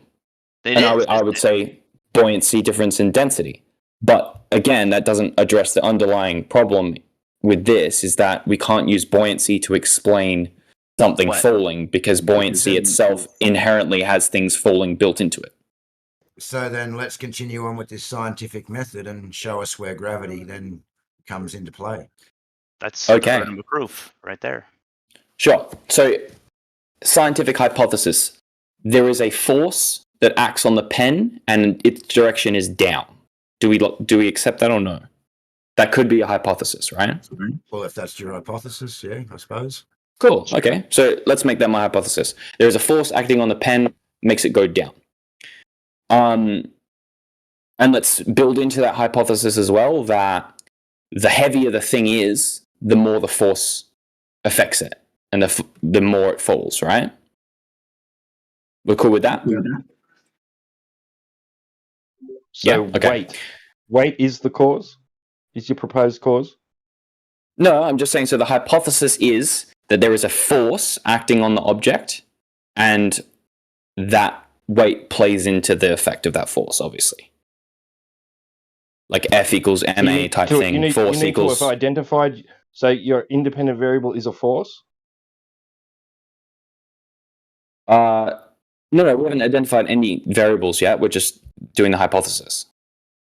You're supposed to be proposing the presumed cause, the supposed cause in your hypothesis.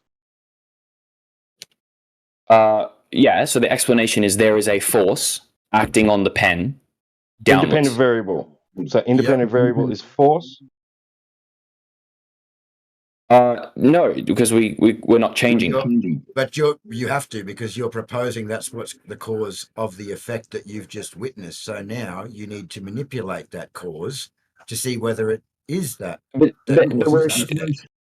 again, independent variable doesn't mean that you don't need to change the cause. You just need it's just a variable. Correct. You're 100% incorrect, and everybody here listening knows you're 100% incorrect. You have to manipulate the cause, not the effect. No. So listen, the point is that we don't know the... Listen. We don't know the cause, right, yet? In our process of A, B, C, D, we don't know the cause. We're hypothesizing the cause is a force that the pen is falling. Now, if we're just hypothesizing right now, we don't even know how to control the force. We don't even know if it necessarily exists. The point of the test is to test our hypothesis. Then you don't have a viable hypothesis. No.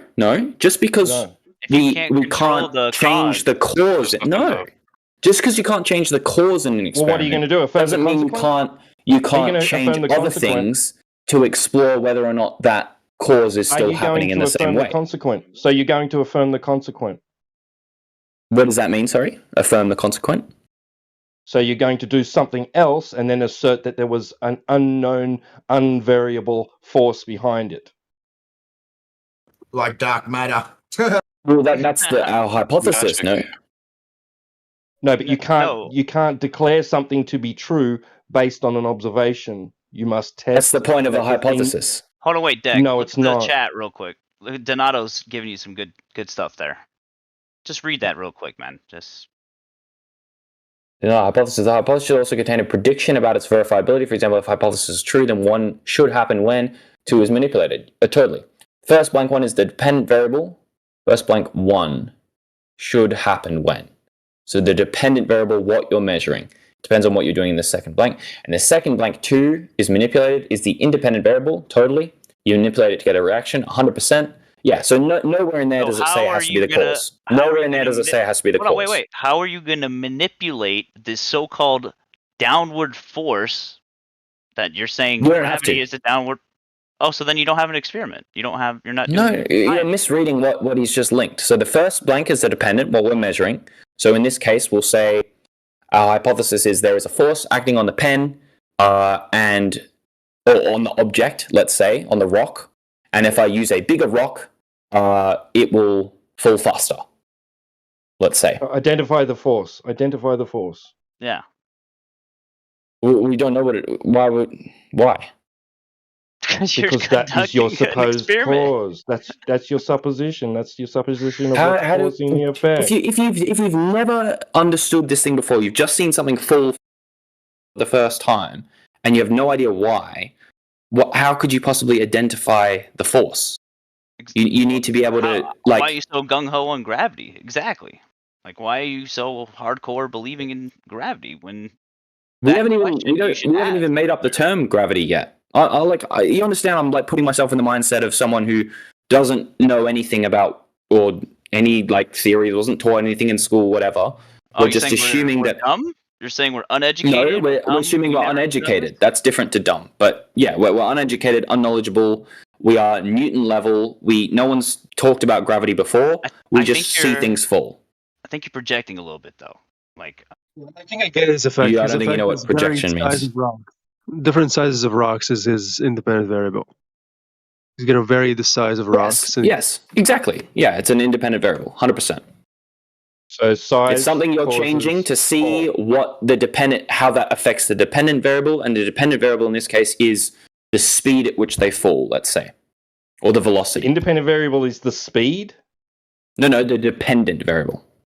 Oh, so size. So the independent variable is the size, or let's say the weight of the rock. You could say weight. You could say weight. Yeah. Okay, weight's a better expression. So we'll say weight of rock is independent, and then dependent variable is velocity increase or acceleration increase, I guess. Weight causes velocity or acceleration increase.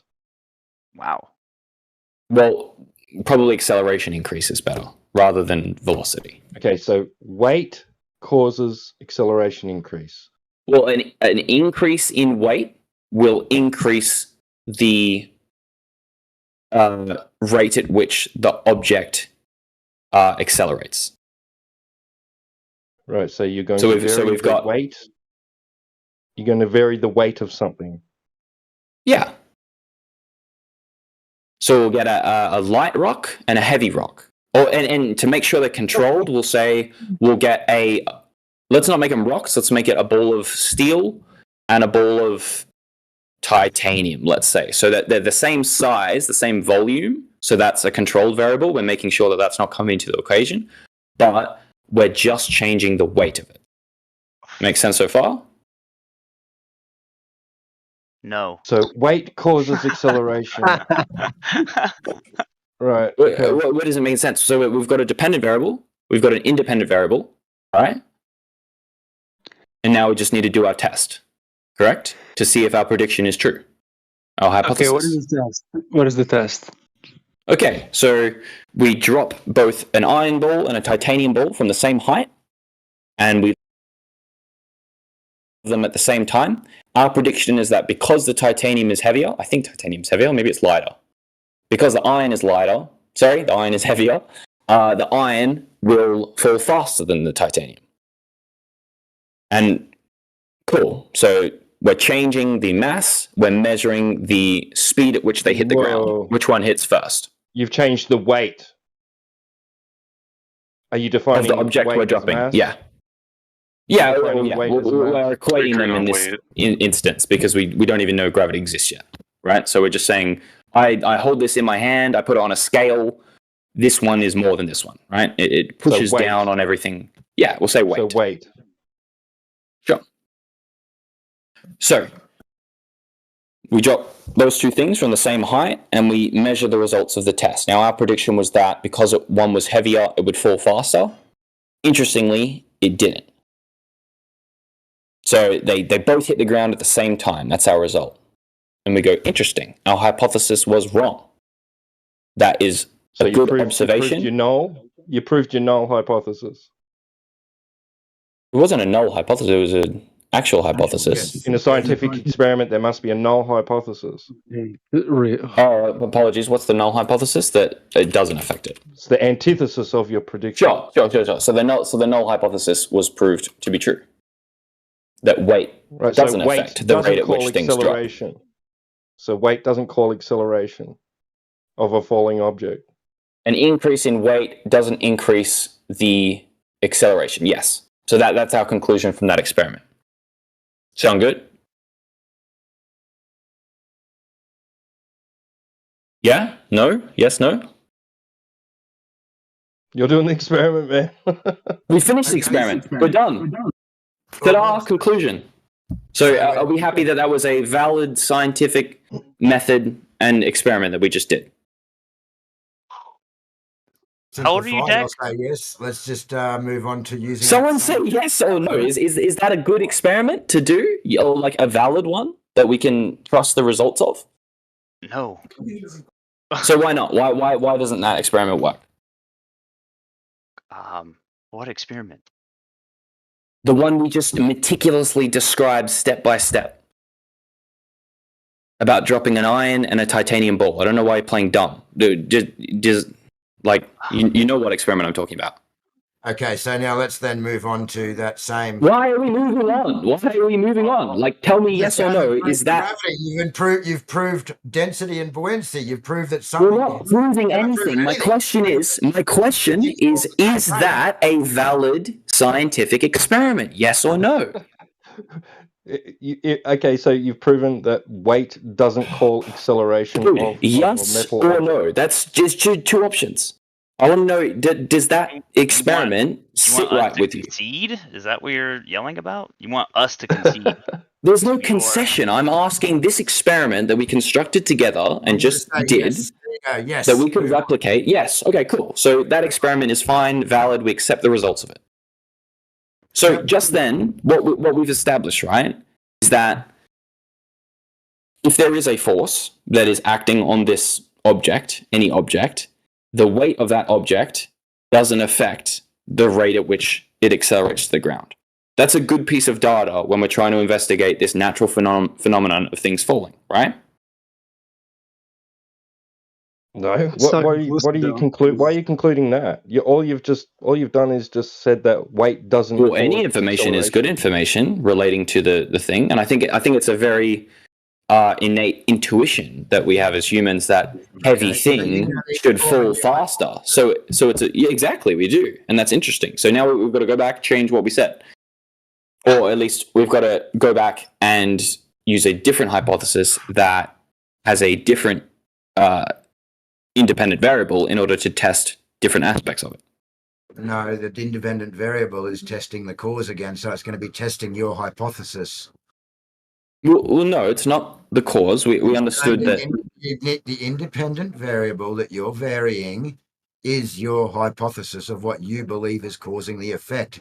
That is the most simple thing to see, read, and understand that you just don't seem to understand. Yeah, I understand. But the cause we're talking about here is the weight of things. Changing it and saying that you don't say you understand, because every time you say that, then you change what you're saying. And you try to tell us that it has nothing to do with the cause, but you're going to manipulate the effect, so you don't understand. No one understand what you're saying. Well, the experiment we just did then was not manipulating any effect. We were measuring the effect, and the effect was how fast they hit the ground. Rocks, because your hypothesis was that the weight of the rock was going to make it fall faster or quicker. Yeah. And then you manipulated the weight of that rock. You manipulated the rock, the cause, and you found that didn't occur. You proved the null. So now, when you propose your next hypothesis, we need to vary the hypothesis to see if it causes the effect. Are you going to verify the null or not? So are we trying to figure out why things fall in general or why they accelerate? Well, he was trying to show us gravity, but he was just starting in the beginning with his showing that he was just trying to establish a scientific method. That you guys brought it up first. Donovar or whatever his name is posted the thing in with a scientific method A, B, C, D, G. I was asked to go through it, and we did. We created an experiment. So you understand that. You understand that things that fall, that solid objects falling through a medium is what's on the table here, because not everything goes down, not everything falls. Great point. Very true. Some things remain at equilibrium. Some things go up. Some things go down. Some things go in all directions. Gas. Well, so far we've only talked about rocks. So this is where we need to move on to the next hypothesis. Well, we're talking about metal balls or different densities, but yeah. Balls, not rocks, metal balls. But okay, your metal ball example, yep, no worries. So now we need to, the whole point of this conversation is for you to show us the science and how gravity, the cause, is varied. Well, we haven't even named gravity yet, but we're assuming that there's a force acting on it, right? Yeah, man, we understand this, man. You drag at something shocking, eh? I have to, because otherwise you don't understand what I'm saying, and then you assume I'm like committing fallacies and frauds and stuff. I haven't pulled you up on any fallacies. I know exactly what you're saying. Just burn through it, man. Cool, man. Okay, cool. So anyway, the fact that we can create a scientific experiment like that, where we all accept cause, effect, independent variable, dependent variable, etc. We make a bunch of these different things. We change different independent variables. We change dependent variables. Sometimes we throw it up. Sometimes we add a bit of horizontal velocity to it. When you're wrong and you're pulled up, you need to stop, because, again, you've tried to slip in there about these independent and dependent variables. There's only one thing that we're manipulating, and that's the cause. Which is the independent variable. Yes, but that's not what you just actually said. Okay. Pretty sure I did, but cool. Okay, here we go. Donato. Scientific evidence. So rock falling, scientific hypothesis, more weight, more acceleration. Independent variable, weight, dependent variable, acceleration. Physical test. Yeah. Iron rock, but I know what you're getting with. Blah blah blah. Results failed. Cool. But so now we know from that experiment there is a 9.8 meters per second acceleration downwards, right?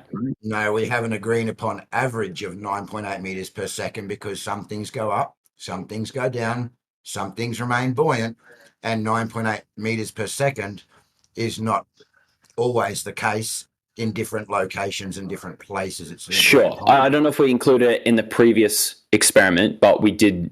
Well, we should have conducted it in a vacuum, right? So we should have gotten rid of any. Okay. I let go of some gas in a vacuum.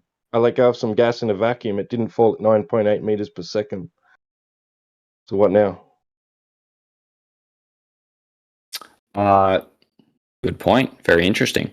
How do we measure the? Well, for one, if we did drop carbon dioxide in a vacuum, it would fall at 9.8 meters per second, right? No.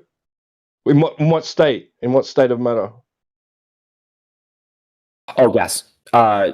True. It would expand, fill the volume, I think. Let's figure it out, actually. Carbon dioxide.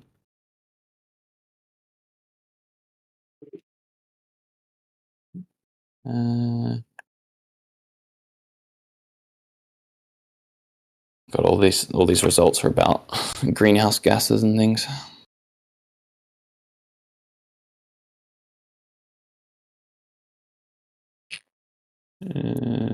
From my understanding to this point, everything you have is just a belief. You trust what you're told, and no matter what you have seen or been shown, that you are going to somehow continue to defend that belief and do the mental gymnastics required to convince yourself.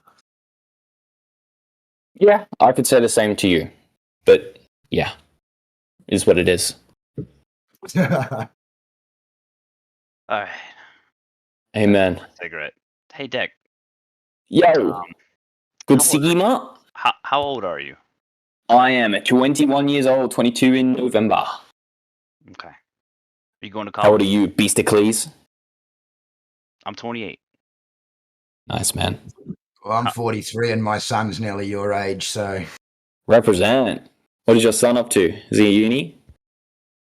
No, he works with me. He's an apprentice. Ooh, doing what? We do signage. Ooh. Like painting it and stuff? Like or like do you peel that shit off and stuff like that? Or like actually installing it? Mainly vinyl and wrapping cars and Ooh. all that sort of stuff. Is that satisfying as fuck? Deck, are you okay? Like getting that layer off? Oh, true. Yeah. But if it gets good, yeah. Sorry, Beastacles. What were you saying? No, let's do what AJ said. Let's get back to the debate, to the conversation. I thought that's what you were saying. Well, I was just curious about your age, but okay. So now that you know and you've accepted that what you hold in your mind is a belief, right? It's a belief.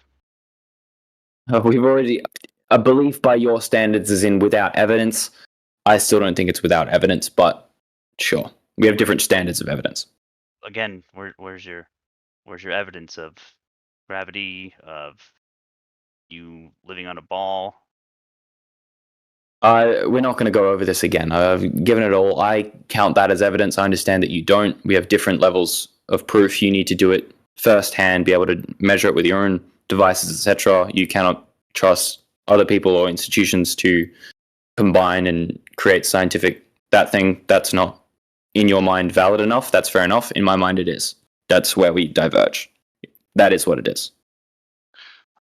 Listen, if institutions, so-called institutions, or anybody that is actually using the scientific method to take an observable phenomenon, a natural and observable phenomenon that we experience, right? Form a hypothesis about that, of why that phenomenon was caused, have an independent variable, basically control the cause, and the dependent variable to measure the effect and see if you can repeat that test. That's like fundamentals. You kind of have to have that in a discussion like this. And I'm just like I love all of your guys' patience, including yours too, Deck. Like, but I think thanks, man. You're very patient as well. Well, I'm honestly new here. So, but new in terms of being able to have these kinds of conversations and kind of seeing how they unfold. It's pretty bewildering or like I don't know what to say. Like I give up. But I hope you have a great rest of your night, Deck. I hope you come back to this. Yeah, man. I've popped in a few times actually. It's good when it's not just the same people. I've come with like that one guy, Mayhem 100, whatever his name is, Miggy. He doesn't like me very much, but yeah, I do enjoy having these conversations. You got to understand that it's not that Miggy doesn't like you. It's just that we deal in reality here, and we deal in science, and we deal in the scientific method. And when someone comes in here trying to debate on beliefs, then Miggy is someone who's definitely going to hold you to account and not let you move. Yeah, he absolutely does that. I'm well aware of that. And he does it without a degree of understanding or letting his boot off the throat of your neck to even get something out.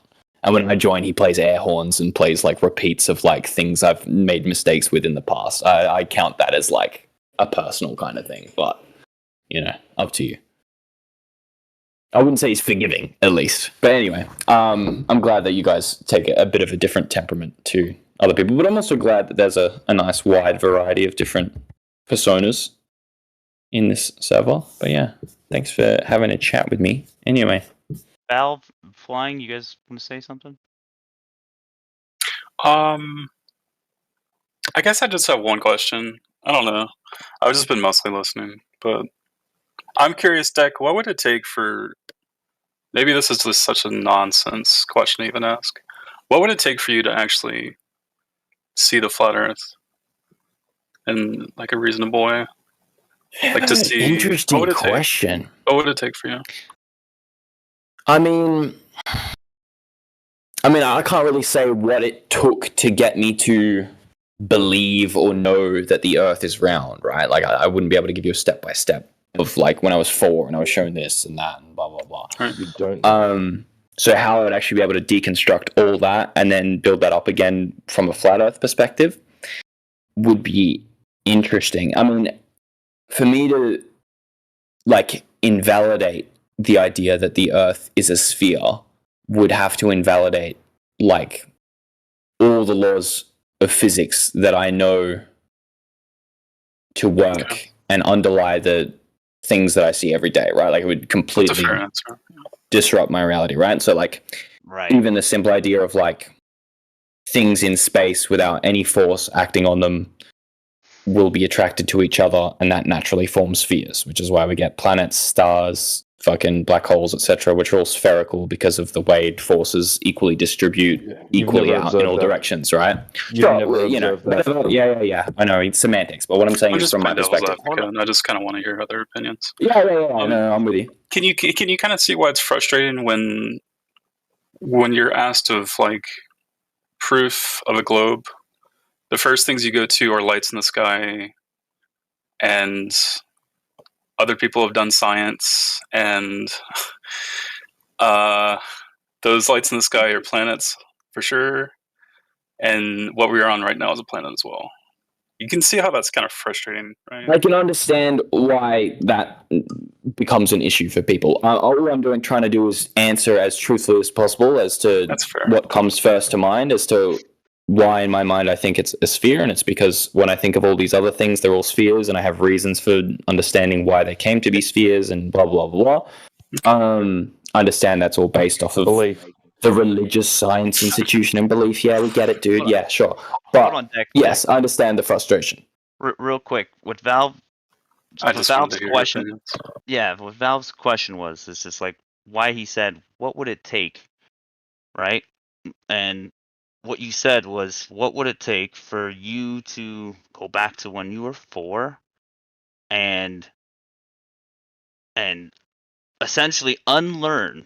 Like you're not saying it, but it's you know what I'm talking about. Like you have to unlearn everything. I think about it in terms of like you build like a Jenga block of ideas in like a belief system as you live throughout your life. Each idea connects and builds off the other as foundations. Blah blah blah. In order to think that the Earth is flat and everything I've been told is a lie and all the physics I've been taught is a lie is like pulling the bottom Jenga piece out and then going, oh fuck, right? Well, the thing is, it's not about the physics part.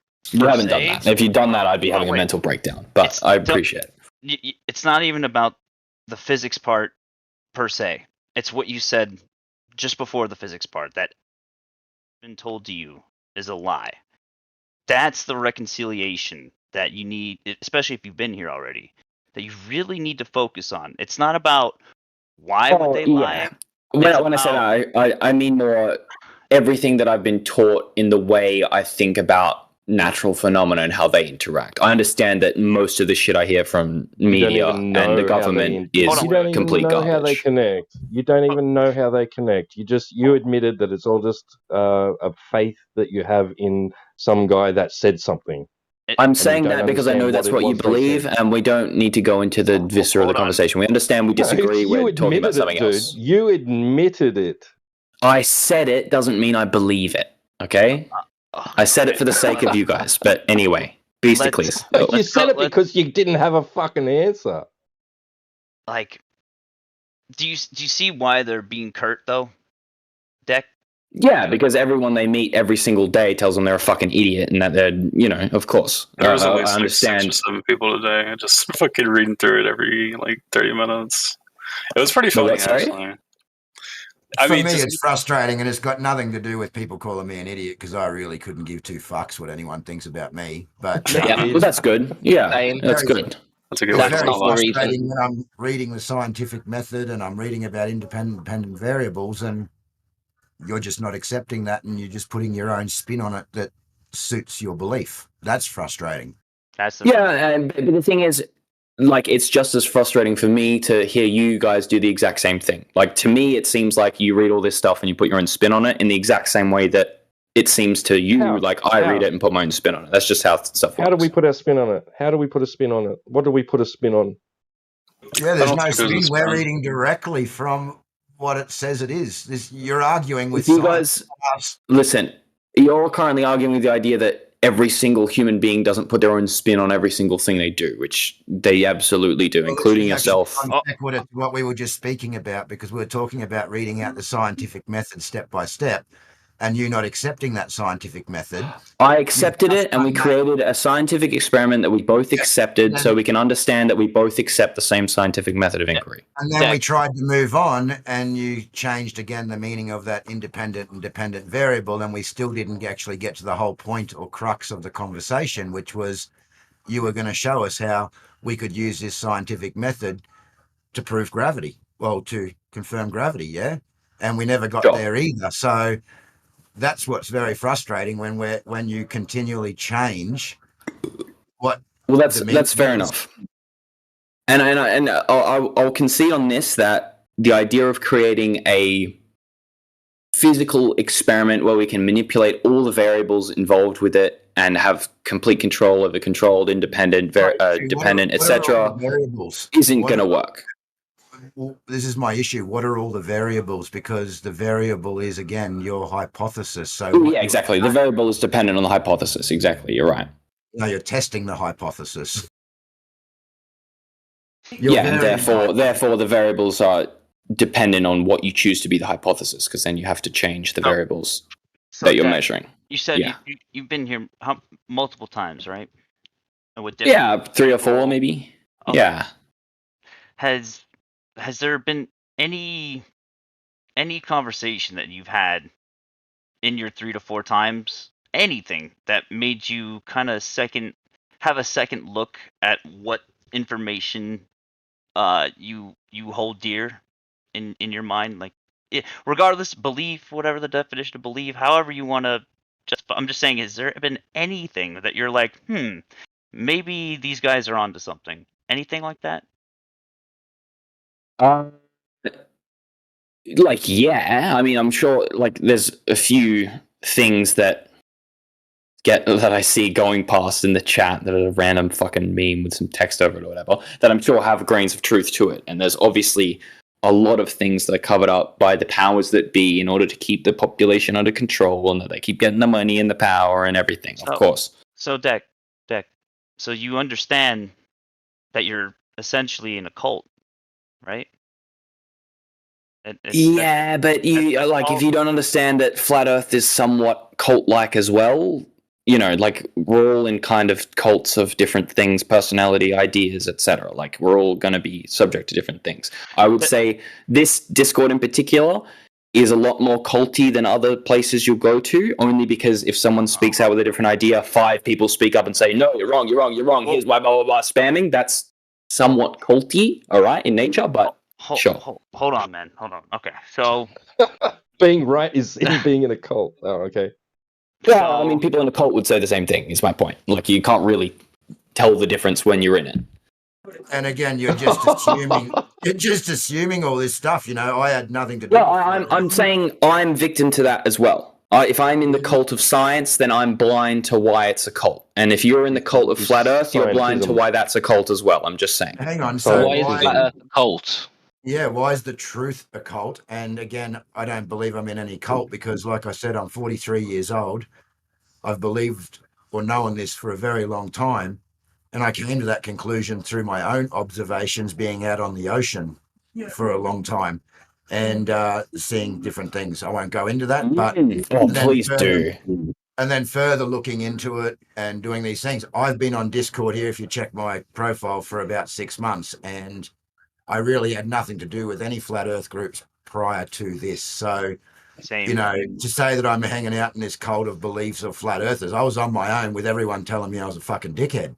Same. There is Well no said. No, I'm sure you are. Yeah. Well said. And Deck, the same for me. I've been a flat earther for since 2014, and it had nothing to do with this room. In fact, every flat earther who comes to this room is very excited to find a place where other flat earthers hang out. I have no doubt at all. There is absolutely no nothing that we talk about here that isn't just repeatable and testable in nature. So we're just observing reality. How is that a cult? You need to be indoctrinated to be in a cult. There is no indoctrination here. Yeah, you I was don't about to necessarily say, need to be. my cult it. leader, right, is observable, objective, measurable reality. Well said. Okay. Yeah. Whereas what you believe is very cultish because, like we said earlier, you have to be taught all of this stuff to build your belief system. Whereas in flat Earth, you have to strip away. Honestly, tell me though.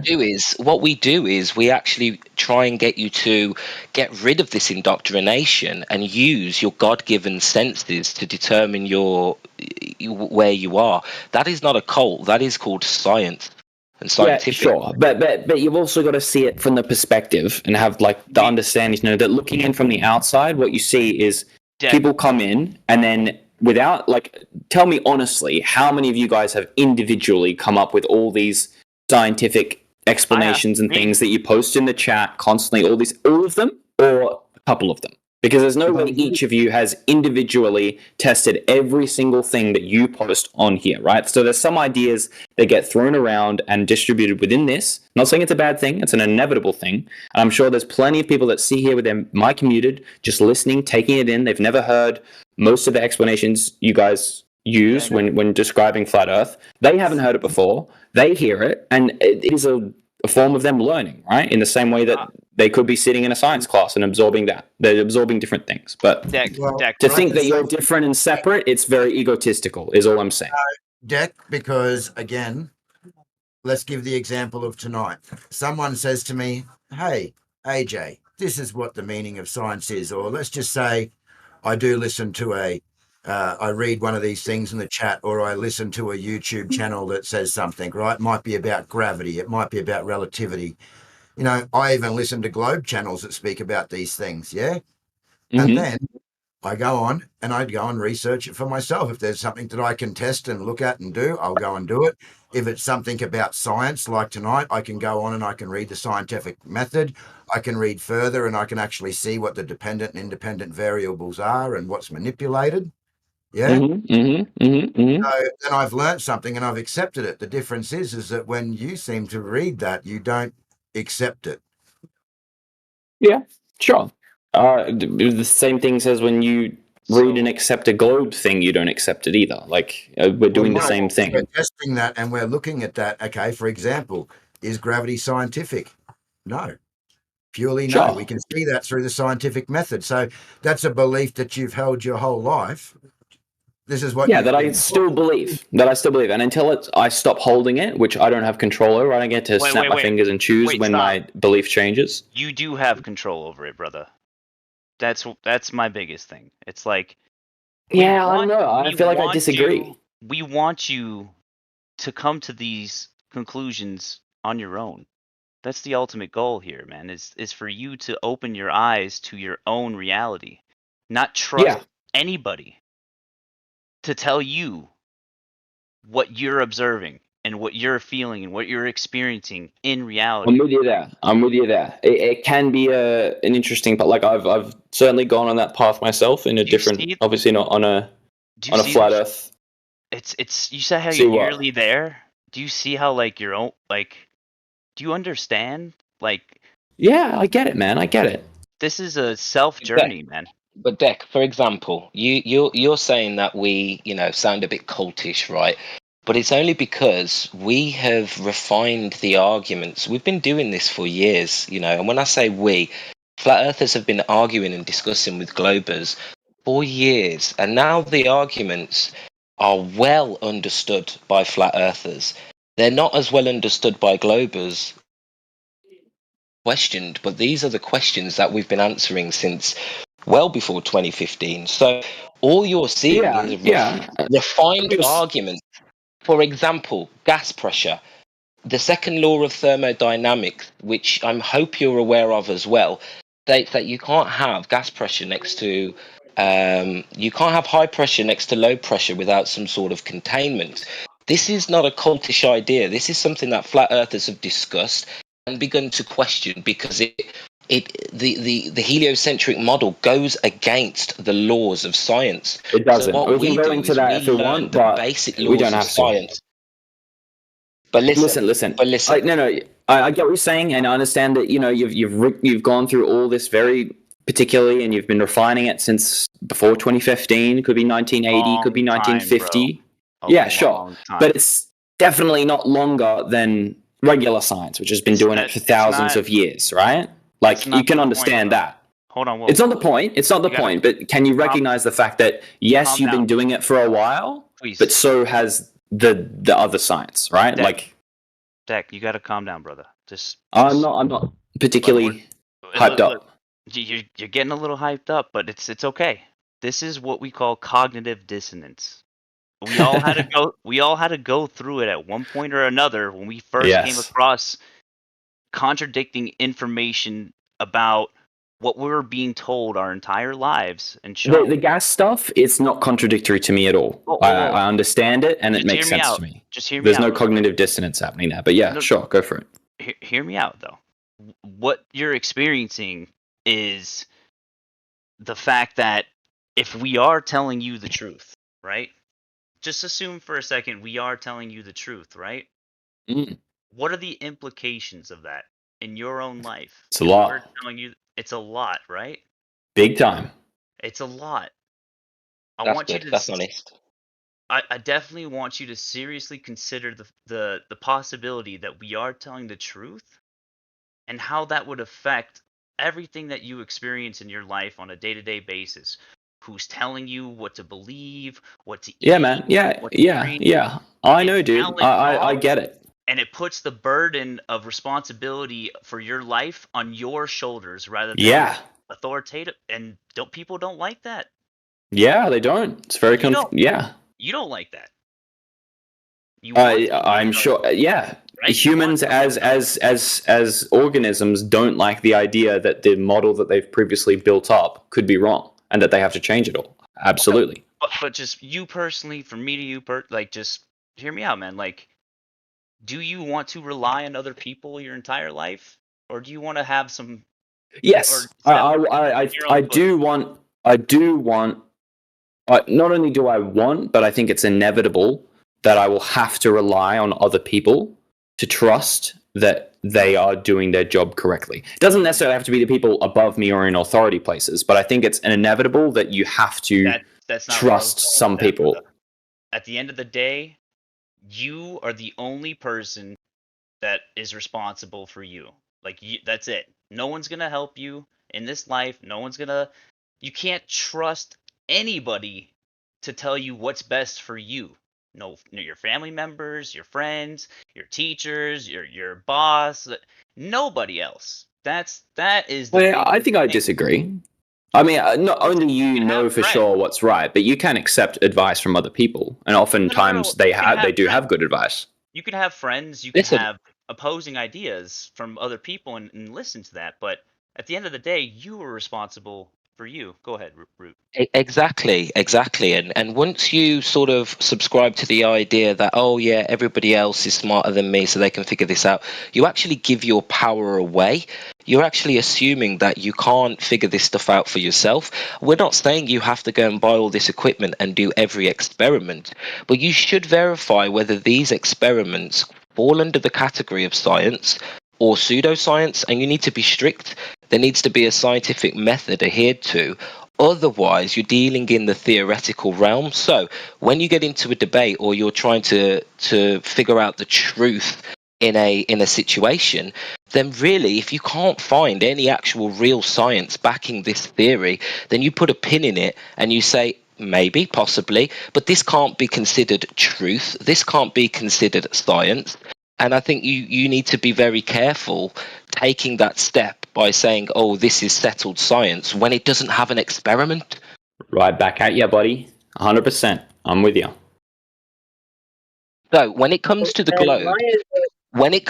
globe, we have there are three areas where you need scientific proof. You need proof of drop over distance. You also need proof of the Coriolis or movement of the Earth. Okay, and finally, you need to be able to prove that space can exist next to an open system. If you can find science that backs any of them three, then I can do.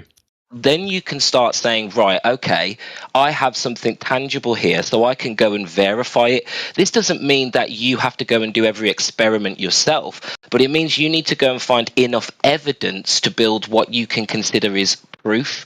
So without that evidence, you can't say you have proof. That's our argument. Yeah, I can do the third one for sure. No, theoretically, I can tell you why you can't, because you can't do an experiment proving where gravity, because your claim, without, I don't know if you realize it, your claim is that gravity is the container. Yeah, your claim is that gravity is a physical barrier. So my claim would be that shows this. Listen, that without telling me my own claim, my claim would be that any object, regardless of if it's gas, liquid, solid, is affected by the same acceleration that we can measure on any object that we drop. That would be my claim. No, that would be against gas law. It wouldn't necessarily, no. Well, it would, because gas, when released at the surface of the Earth, travels in all vectors with This is true. reason.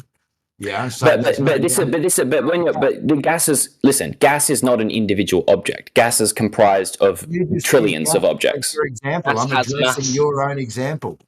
Gas has mass, and if mass attracts mass, then gas should be going down. Why does gas go up? Gas, so again, when you say gas, you're talking about like a cloud of gas. But the difference between a cloud of gas and like a bucket of water or Where is oxygen made? Where is oxygen made? In the sun? On the Earth, on the surface, yeah? So where is elemental oxygen created from? Is that your question? Where does it, on the Earth? Gases are made at the surface, yeah? Where are we getting this oxygen from? It's made at the surface of the Earth, yeah? No, it's not made. It's been there for billions of years. Oh, yeah, whatever. We've got trees doing their thing, whatever, okay? We're picking at straws here. Yeah. Well, I'm answering your question. I don't know where you're going through it, so I'm answering as honestly as possible. Is it the surface of the Earth? There is oxygen present in the air at the surface, for sure. Is that your question? Sorry? It's produced. It's produced at the surface yes. level. Sorry, wrong word. Produced. Thanks, T-Dub. It's produced at the surface of the Earth, yeah? Oh, is it like an O2 gas molecule? Where's that produced from?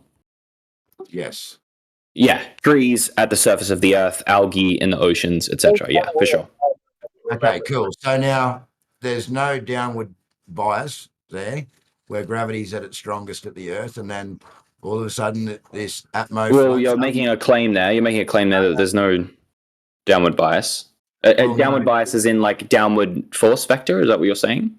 Is that the same thing? There is no downward. Yes, there is no downward bias. Gases and the atmo move in all different directions. There is no downward bias. But there is though. They run into each other or the walls of their container. Yeah, but listen, if you separated an individual gas particle in a vacuum and you could track that individual gas particle. Are we talking about here individual gas particles in a vacuum, or are we talking about where oxygen is generated at the surface of the Earth? And there is no downward bias vector of what we're observing, and that's part of gas law. Listen, scientific method means we need to isolate as many variables as possible. When you're talking about oxygen released from a tree in the middle of the atmosphere and wind and stuff, that's too many variables. You can't really do a test on that, right? So in order to do a proper test on how gas particles has a downward bias due to gravity. That is correct, yes. Well, you're completely incorrect, and you're going against gas laws, so it doesn't matter. Okay, If no. I fart, does it fall? It does, because the sulfur dioxide gases that you produce in your fart are heavier than nitrogen and oxygen and stuff, so it kind of sinks to the ground, I think. You think? Okay. No. That's my understanding. I could be wrong there, but I'm pretty sure. I know about that because when someone farts in my house, it just seems to waft and linger around in the air for quite That is also true. Yeah, you're right. You're right. Obviously, the gas in a room is completely diffusing. You're true, but like say, like for example, the towns that like get fucking gassed from carbon dioxide expulsions from like geysers and shit, that like, or volcanoes or whatever, and like the gas kind of rolls over the town and suffocates them.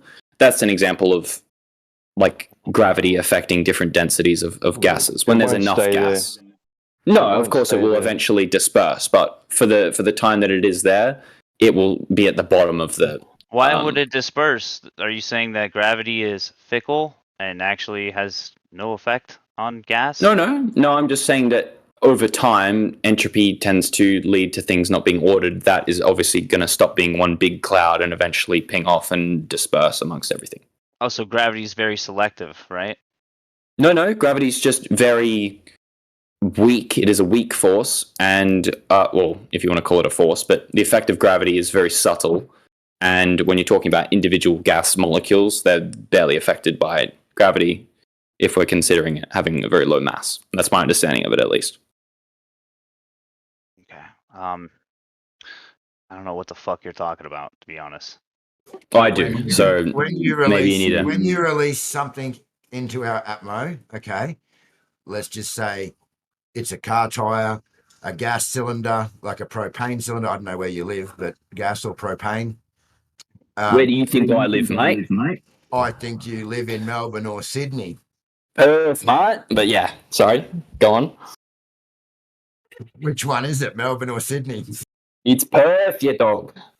Perth? Fucking WA, mate. Up the dockers. Yeah, you fucking dog.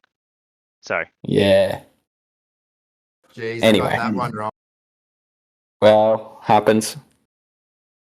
There's only like 4 or 5 of us in Perth anyway, I think. You just sounded a bit Melbourne-y there. It might have been Tim. Yeah. No, if I put on my like deep Aussie accent, God knows where the fuck it's from, but my natural speaking voice isn't that deeply so anyway, regional. Anyway, gases into the Atmo, then they will travel in all different directions, like you just said. With someone's fart, it's going to disperse out, and some may eventually settle. Okay, but the fact is that there is no downward bias. Okay, and what the claim is that these gases travel in all these different vectors, and they're traveling higher and higher and higher away from the Earth, where gravity is becoming weaker, and then somehow gravity then contains these gases and creates a downward bias. So again, nothing to do with science. Not what I'm claiming, but similar, I guess. If I can articulate. Yeah, how would you know what I'm claiming if I haven't even made the attempt to claim it yet? My claim. Listen. Hang on, you're claiming a globe, and that is what the globe claims. And therefore, you know exactly what I'm going to say. You've thought of it all in advance. Well, then you don't actually agree with the. It's hubris, my friend. No, the point is you just don't quite get it. If I could, let me just lay out the claim first, just so I can be completely clear. What I think is that when you consider gas as a full thing within a system of other gases, of course it's going to disperse. It's going to be very hard to track, and gravity isn't going to affect individual things. But when you're talking about individual gas molecules and their individual velocities and paths and things like that, in a vacuum, they are going to be affected by gravity. Obviously, it's very difficult to observe that very subtle change because of the very small mass, and of course, they're going to bounce into a trillion other gas particles in the atmosphere. But the point is that effect averaged over the entire circumference of the Earth and the distance of the atmosphere, which is hundreds of kilometers up, right? Well, okay, not gravity, but whatever force or thing that makes the pen I drop fall, there's no reason it wouldn't affect gas, but it would affect a pen when I could But we like can't vaporize see a it, pen and we make can't it observe gas, it, right? We can't measure it, but we I can't can observe it. I can we watch can't my measure pen it. fall. I can watch if I had a tube that extended all the way up into the atmosphere, there was a vacuum tube, and I put a single I gotta go, man. bit of I'll see you gas. later. I see you, bro. See you, G-Dub. Thanks, man. If I Have a good put one. if I put a gas particle in a tube that extended up into the atmosphere, you would notice that even if it was going straight up and shut up with X amount of velocity, it will decrease as it is affected by this acceleration that affects all objects. And that's true. It can be observed. Obviously, you've got to trust your instruments and the things that can detect these particles at such a small scale, because our eyes can't. If you can't, then obviously you're not going to be able to do that test. Fair enough. But if you average that effect over an entire like system of gas, which is fucking billions of cubic meters and all this kind of stuff, it does become, when you treat it like a large, massive object, like all that gas, yes, individually the masses are very small, but when you count all the gas up in the entire atmosphere, it's going to weigh billions of tons. That, as a whole object, if you want to treat it like that, is absolutely affected by gravity because of the large mass of it, and it gets sucked in. You won't trust me on... Then why aren't clouds pulled down? Because clouds clouds are very small. Down? Clouds are very, very small in comparison to the entire atmosphere. Can you just check for me what the weight of a cloud would be that's full of ice Sure. and water? You're talking about tons of oxygen. Clouds are fucking heavy as shit. Yeah. So they're not affected by gravity, but you're saying that mass is affected by gravity, and that these big masses in the sky would definitely be affected by gravity, but now we have clouds that aren't. Well, they're absolutely being affected by gravity, but gravity, again, is very, very subtle. An individual cloud, while it is very, very heavy, like I've got here 1.1 million pounds, I don't know what that is in kilos, but if you compare that to the rest of the atmosphere, or say the rest of the air surrounding it, it's also going to be very, very heavy. And the density, of course, will line up with the fact that the density of a cloud is going to be less than the density of whatever air it's sitting on top of, because that's how it works, right? Obviously, the water that's evaporating off of the surface of the ocean is going to make the air below the clouds very, very dense, and thus the clouds are going to kind of hit this invisible, quote-unquote, wall of more dense air. But point being, when you take the entire atmosphere into consideration, which has billions of clouds, billions and billions of kilograms, etc., it's all going to be vectorized downwards towards the closest center of mass, which is the Earth. And in the same way, I know you won't trust this one, but Jupiter, Neptune, Saturn, etc., we know through spectrometry and samples and stuff like this, if you don't trust the probes, obviously the samples don't matter, but that there is gas in them. They're comprised of certain gases. Those planets are mostly gas, as opposed to our mostly rock planets and Mars and Venus, but they still stay together. They're still circular. Our sun, we know, is definitely fusion of atoms that is creating energy, heat, light that is coming out of us in solar waves and blah, blah, blah, blah. That is all a big ball of gas. That's definitely a sphere that's staying there. And that's much, much, much, much, much, much, much, much bigger. So, and that has like what, 98% of the mass of the entire solar system. How do you know any of those? How do you know any, like... I gotta say, this is a fish scallop, man. This is just. What can I say? I'm heavily indoctrinated. Sue me. Are you? I've been indoctrinating myself since fucking I could read. I'm trying to give you the benefit of the doubt and listen to you. This is so. I'm you're lost on it. I got to ask you. You're so lost. So ask questions, man, because I can explain it for you if you want. No, you don't have to believe it. I'm saying you're lost in it. How do you know any of this shit about? I have to mute. Can I get 2 questions? Can you do me a favour? Can you have a look for me? He admitted. Know what you fear.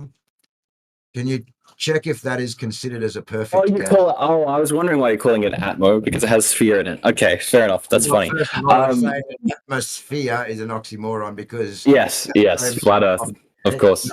No, Atmo means air, and sphere means sphere, so we don't actually have sphere-shaped air on the Earth, so we'll say Atmo.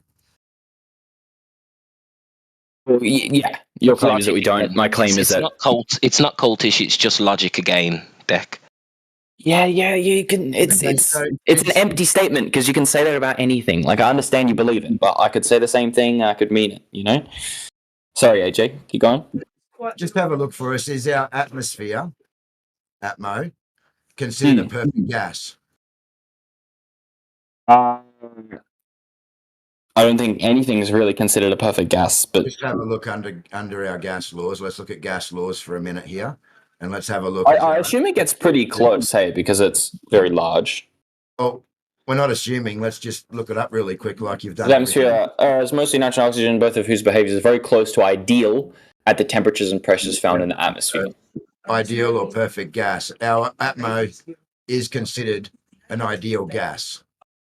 So a perfect gas is one in which intermolecular forces are not considered. Okay. So how's gravity affecting this? Gravity is not an intermolecular force. There's no gravity acting between the molecules of air. So one nitrogen sitting next to another hydrogen, the amount of gravity affecting those is basically negligible, so you can consider it a perfect gas. So let's go and have a look at the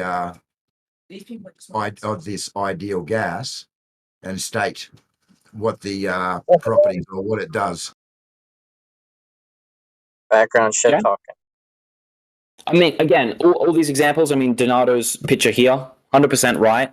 If you're talking about a cube that's what looks to be like 2 meters by 2 meters, or fucking, if there's that many gas particles, it's like a Planck length. Not quite, but... You realize the antecedent to pressure is containment. Yeah, sure.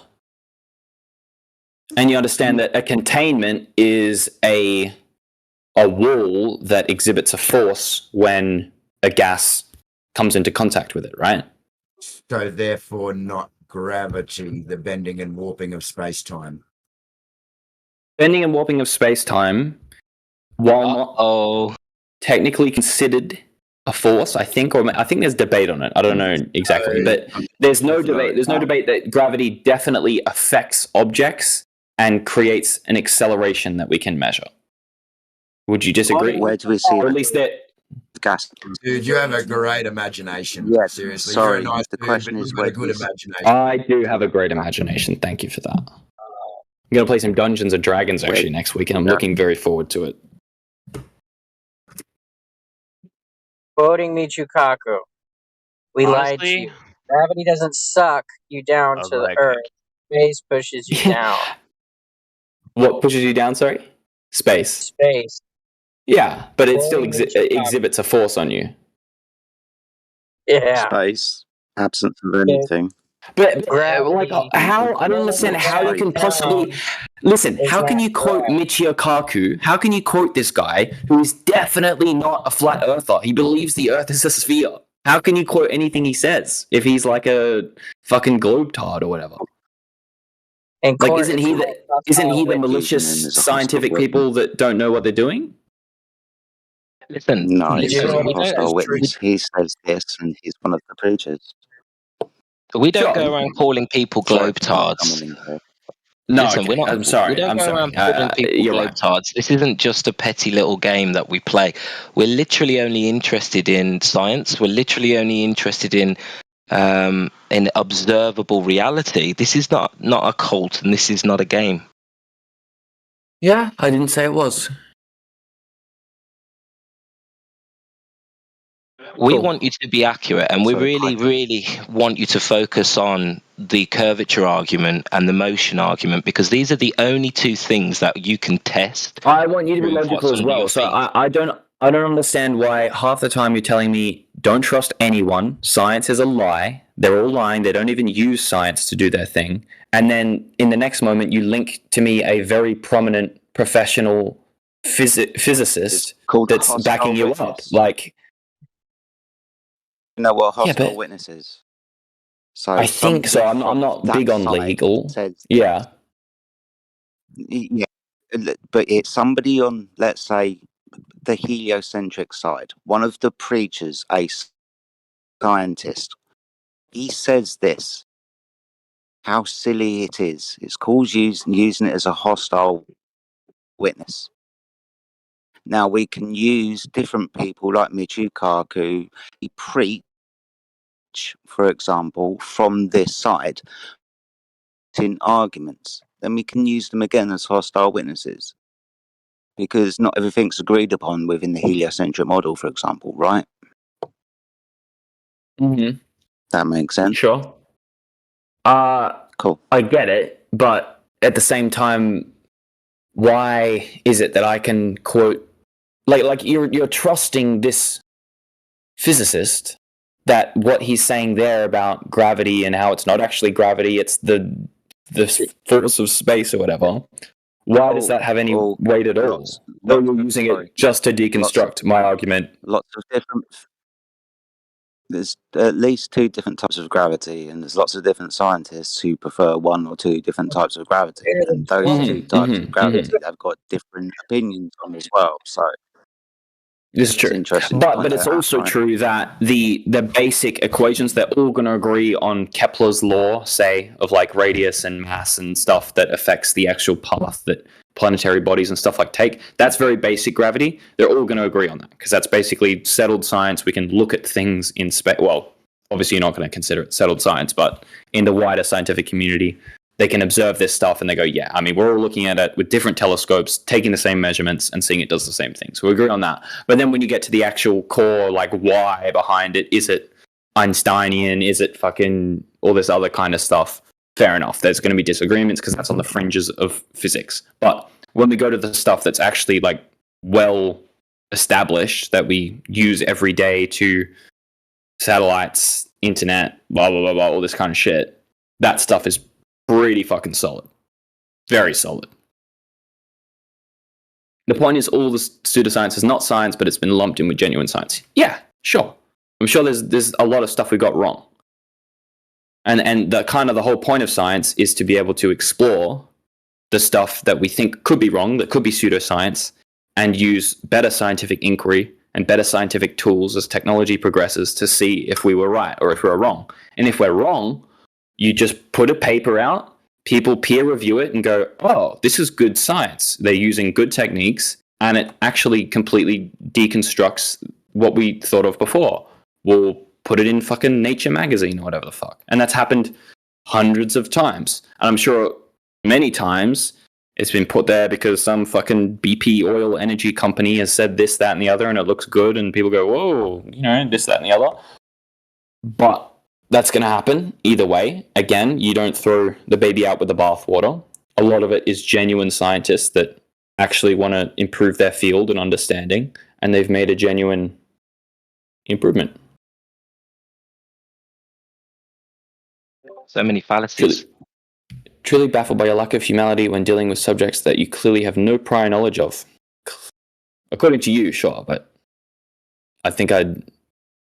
Like, if I'm gonna be in this cult and belief in religious system, I might as well know it, right? Why the fuck are you here? Honestly, trying to learn? Are you trolling? I'm not trolling. I'm genuinely just here to talk and have a conversation and understand your point of view, and you understand more my point of view. I don't think you've been trying to understand our point of view the whole time, man. Well, that's your problem. I absolutely am, and you can believe me or not, but I'm definitely trying to understand you. And listen, the stuff you were saying before about how if I were to try and accept what you're telling me, then I would have to rewrite everything I think about the world, etc. I 100% get. And it is a very scary thing to think about, okay, well, if that's not true, then that's not true, then that's not true, then that's not true, blah, blah, blah, blah, blah. And I think it leads to a lot of people having kind of mental breakdowns to some degree within this community. I'm sure you've seen it a lot, that some people go pretty off the fucking walls with this kind of stuff. I'm not saying that's you by any means. A lot of the people here are very, very rational and down to earth, 100%.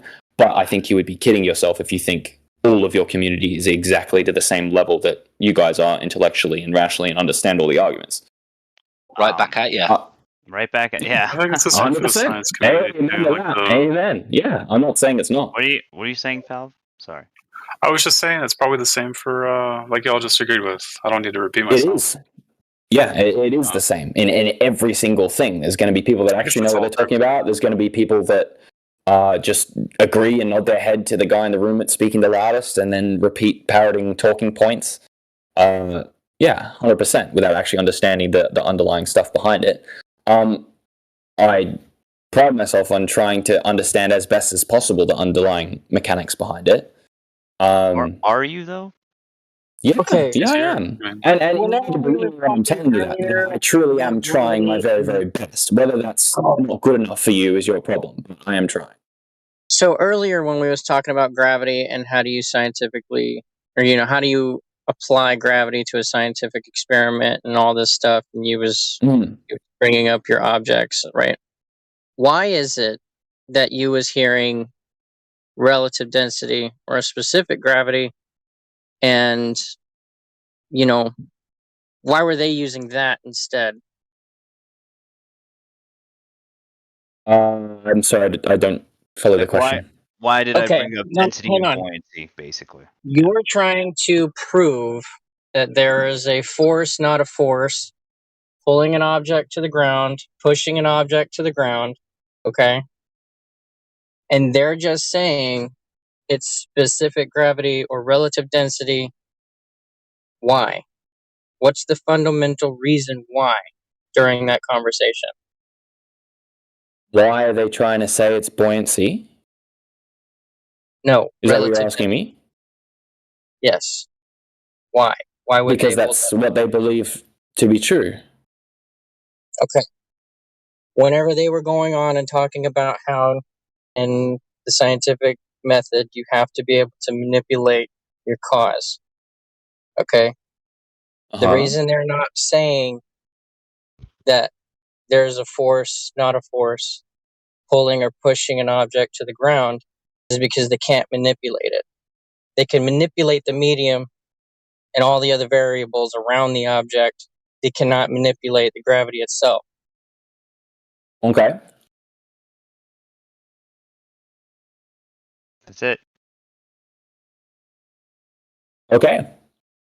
That's why that's a. But the reason we went sure, but the reason we went through all that was to establish where we agreed upon things, and we agreed upon that scientific experiment of dropping the balls and shit, and so the point of that was to kind of understand where our ideas diverge and where we stop understanding each other. Do you understand Kiko's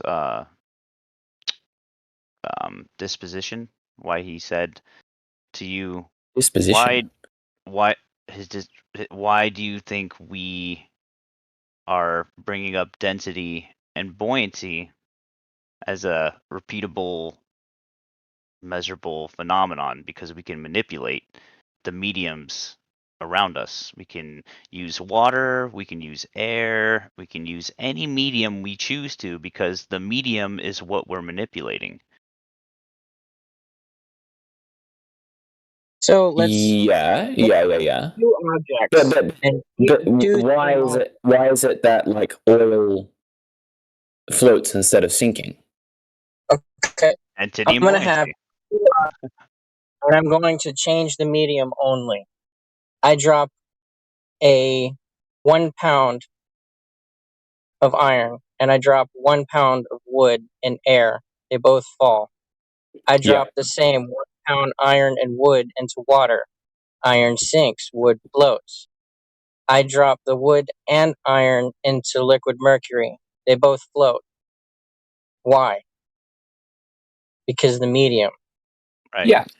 But you understand though that that's still simple, applying. Bro. It's that simple. Yeah, it is that simple. But you haven't asked why. Hold on, wait. That's the point, bro. It's that simple. Do you understand? Like. Okay. Yeah. So what you're saying is that that's where the line comes in of gravity. It's just you don't need it.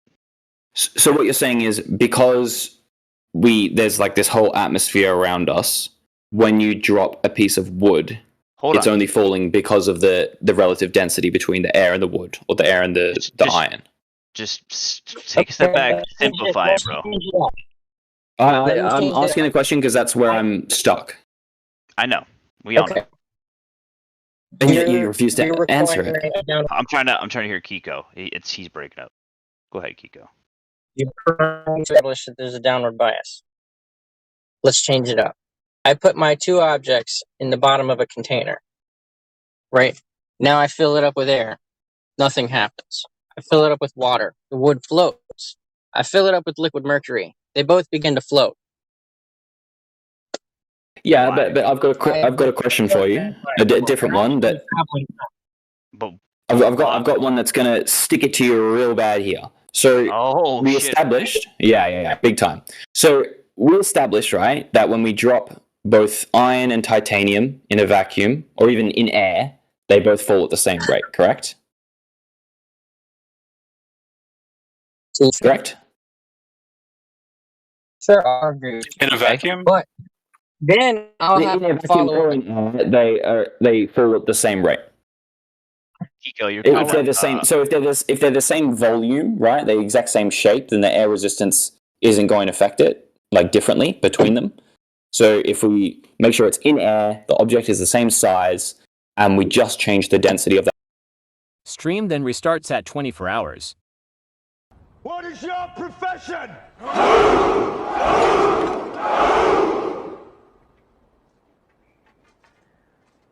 See, old friend, I brought more soldiers than you did.